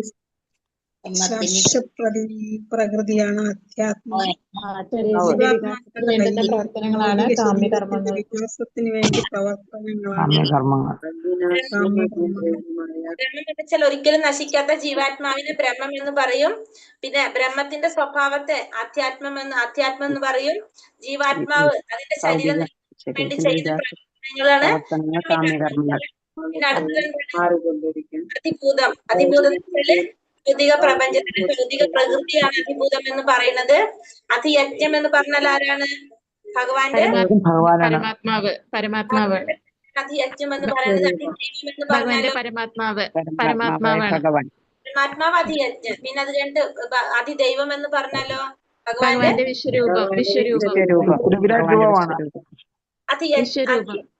അതിദൈവം എന്ന് പറയുന്നത് ഭഗവാന്റെ വിശ്വരൂപത്തെയാണ് അല്ലെ. സൂര്യനെയും ചന്ദ്രനെയും ദേവന്മാരെയും ഉൾക്കൊള്ളുന്ന ഭഗവാന്റെ വിശ്വരൂപം. വിശ്വരൂപമാണ് പറയുന്നത്. ഇനി അടുത്ത ചോദ്യം 8ാമത്തെ ശ്ലോകത്തിൽ എന്താ പറയുന്നത് അല്ലെ? ഭഗവാനെ ദിവ്യോത്തമ പുരുഷനായി ധ്യാനിക്കുന്നവൻ ആരാണോ പുരുഷനായി ആരാണോ ധ്യാനിക്കുന്നത്, ആരാണോ മാർഗത്തിൽ നിന്ന് വ്യതിചലിക്കാതെ തുടർച്ചയായി സ്മരിക്കുന്നത്, അയാൾ നിശ്ചയമായും എന്നെ പ്രാപിക്കും. ആരാണോ മാർഗത്തിൽ നിന്ന് വ്യതിചലിക്കാതെ തുടർച്ചയായിട്ട് സ്മരിക്കുന്നവരാണ്. അവർക്ക് നിശ്ചയമായിട്ടും ഭഗവാനെ പ്രാപിക്കാനായിട്ട് സാധിക്കും. പരമപുരുഷനെ ധ്യാനിക്കണമെന്നാണ് ഭഗവാൻ 9ാമത്തെ ശ്ലോകത്തിൽ പറഞ്ഞത്.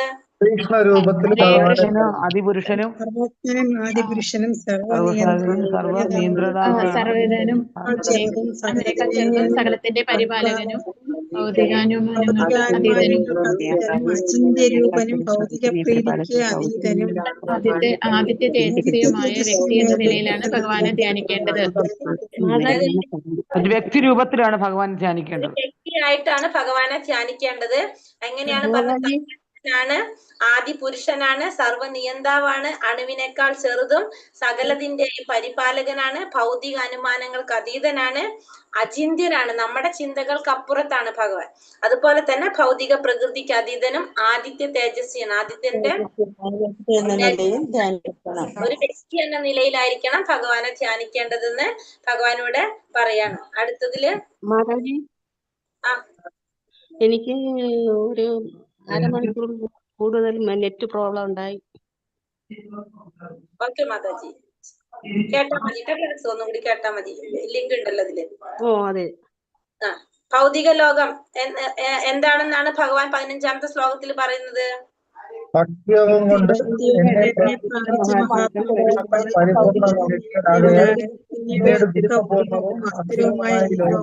തിരിച്ചു വരികയില്ല. എന്താണ് ഭൗതിക ലോകം? ദുഃഖാലയമാണെന്നാണ് ഭഗവാൻ പറഞ്ഞത്. ഭൗതിക ലോകത്തിന് എന്താ പറഞ്ഞത്? ദുഃഖാലയമാണ് ഈ ഭൗതിക ലോകം. നമ്മൾ ജീവിക്കുന്ന ഈ ഭൗതിക ലോകത്തിന് ഭഗവാൻ പറയുന്നത് എന്താണ്? ദുഃഖാലയമാണ്. നമുക്ക് തോന്നിയിട്ടുണ്ടോ ദുഃഖാലയാണെന്ന്? ഇല്ല. നമുക്ക് ഭയങ്കര സുഖാണ് ഇവിടെ അല്ലെ? നമ്മൾ ചിന്തിക്കാണ് നമ്മൾ സുഖത്തിലാണെന്ന്. പക്ഷെ ശരിക്കും നമ്മൾ എന്താണ്? നമ്മൾ ദുഃഖങ്ങൾ അനുഭവിച്ചു കൊണ്ടിരിക്കുകയാണ് ഇവിടെ. കൊറേ അല്ലേ? അപ്പൊ ഭഗവാൻ പറയാണ് ഭൗതിക ലോകം ദുഃഖാലയമാണെന്നാണ് ഭഗവാൻ പറയുന്നത്. ഭഗവാന്റെ ധാമത്തിന്റെ പ്രത്യേകതകൾ എന്തൊക്കെയാണ്? വേദാന്തികൾ അവ്യക്തം, അക്ഷയം, പരമപ്രാപ്യസ്ഥാനം, ഒരിക്കൽ എത്തിച്ചതിന് പിന്നെ മടങ്ങി വരേണ്ടി വരാത്തതുമായതാണ് ഭഗവാന്റെ ധാമം. ഒരിക്കൽ എത്തിച്ചേർന്നാൽ പിന്നെ മടങ്ങി വരേണ്ടതല്ലാത്തതുമാണ് ഭഗവാന്റെ ധാമം. ഭഗവാന്റെ ലോകത്തിന്റെ പ്രത്യേകതകൾ എങ്ങനെയാണ് പറഞ്ഞത്? വേദാന്തികൾ എന്തെന്നാ പറഞ്ഞിരിക്കുന്നത്? അതിനെ അവ്യക്തം, അക്ഷയം എന്നും വിശേഷിപ്പിക്കുന്നു. അവ്യക്തമെന്നും അക്ഷയമെന്നും വിശേഷിപ്പിക്കുന്നതും പരമമായ പ്രാപ്യസ്ഥാനം എന്നറിയപ്പെടുന്നതും ഒരിക്കൽ എത്തിച്ചേർന്നാൽ പിന്നെ തിരിച്ചു വരേണ്ടതില്ലാത്തതുമാണ് ഭഗവാന്റെ ലോകം എന്നാണ് ഭഗവാൻ പറയുന്നത്. ഗോപീചന്ദ്രൻ ധരിക്കുന്നതിന്റെ ഗുണങ്ങൾ എന്തൊക്കെയാണ്? ഭൂതപ്രേതപിശാചുക്കളെ സമീപിക്കില്ല.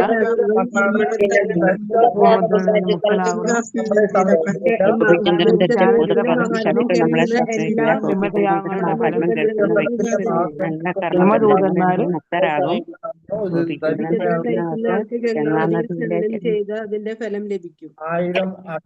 ധരിച്ചാല് ഭൂതപ്രേത പിശാചികളൊന്നും നമ്മളെ സമീപിക്കില്ല. പിന്നെന്താണ്? 1000 എന്താണ് അശ്വമേധ യജ്ഞം ചെയ്തതിന്റെ ഫലം ലഭിക്കുന്നു. യമരാജൻ പോലും നമ്മളെ സമീപിക്കില്ല. പിന്നെന്താണ്? ഭഗവാന്റെ ലോകത്തിലേക്ക് പോകാൻ സാധിക്കും. പിന്നെന്താ പറഞ്ഞത്?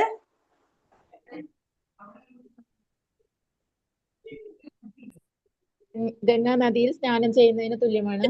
സ്നാനം ചെയ്യുന്നതിന്റെ ഫലം ലഭിക്കുന്നു അല്ലെ? ഇതൊക്കെയാണ് ഗോപീചന്ദ്രൻ ധരിക്കുന്നതിന്റെ ഗുണങ്ങള്. 28ാമത്തെ ശ്ലോകത്തിൽ ഭഗവാൻ എന്താ പറഞ്ഞത്? ഭക്തിമാർഗം സ്വീകരിച്ചത് കൊണ്ട് വേദപഠനം, കാമ്യകർമ്മങ്ങൾ എന്നിവയാൽ നേടാവുന്ന പുണ്യങ്ങളൊന്നും മനുഷ്യന് നഷ്ടപ്പെടുന്നില്ല. കൊണ്ട് തന്നെ മേൽപ്പറഞ്ഞ പുണ്യഫലങ്ങളെല്ലാം ഭക്തന് ലഭിക്കുന്നു. കൂടാതെ അവസാനമായ സനാതനമായ പരമധാമത്തിലെത്തുകയും ചെയ്യുന്നു. അപ്പൊ ഇവിടെ എന്താ പറഞ്ഞ 28 പറഞ്ഞ ഭക്തിമാർഗം സ്വീകരിച്ചുകൊണ്ട് ഇപ്പൊ വേദപഠനം നടത്തിയാലും യജ്ഞാചരണം നടത്തുന്നതും കർമ്മങ്ങള് അതുകൊണ്ട് ചെയ്യാവുന്ന പുണ്യങ്ങള് നമുക്ക് നഷ്ടപ്പെടുന്നില്ല. പക്ഷെ ഭഗവത് സേവനം ചെയ്യുന്നത് കൊണ്ട് മാത്രം ഇതിന്റെ ഗുണങ്ങൾ കിട്ടുകയും ചെയ്യും. ഒപ്പം തന്നെ നമുക്ക് എവിടേക്കും പോകാൻ പറ്റും, ഭഗവാന്റെ ധാമത്തിലേക്ക് പോകാനായിട്ടും സാധിക്കും എന്നാ പറയുന്നത്. ഈ അധ്യായത്തിന്റെ പേരാണ്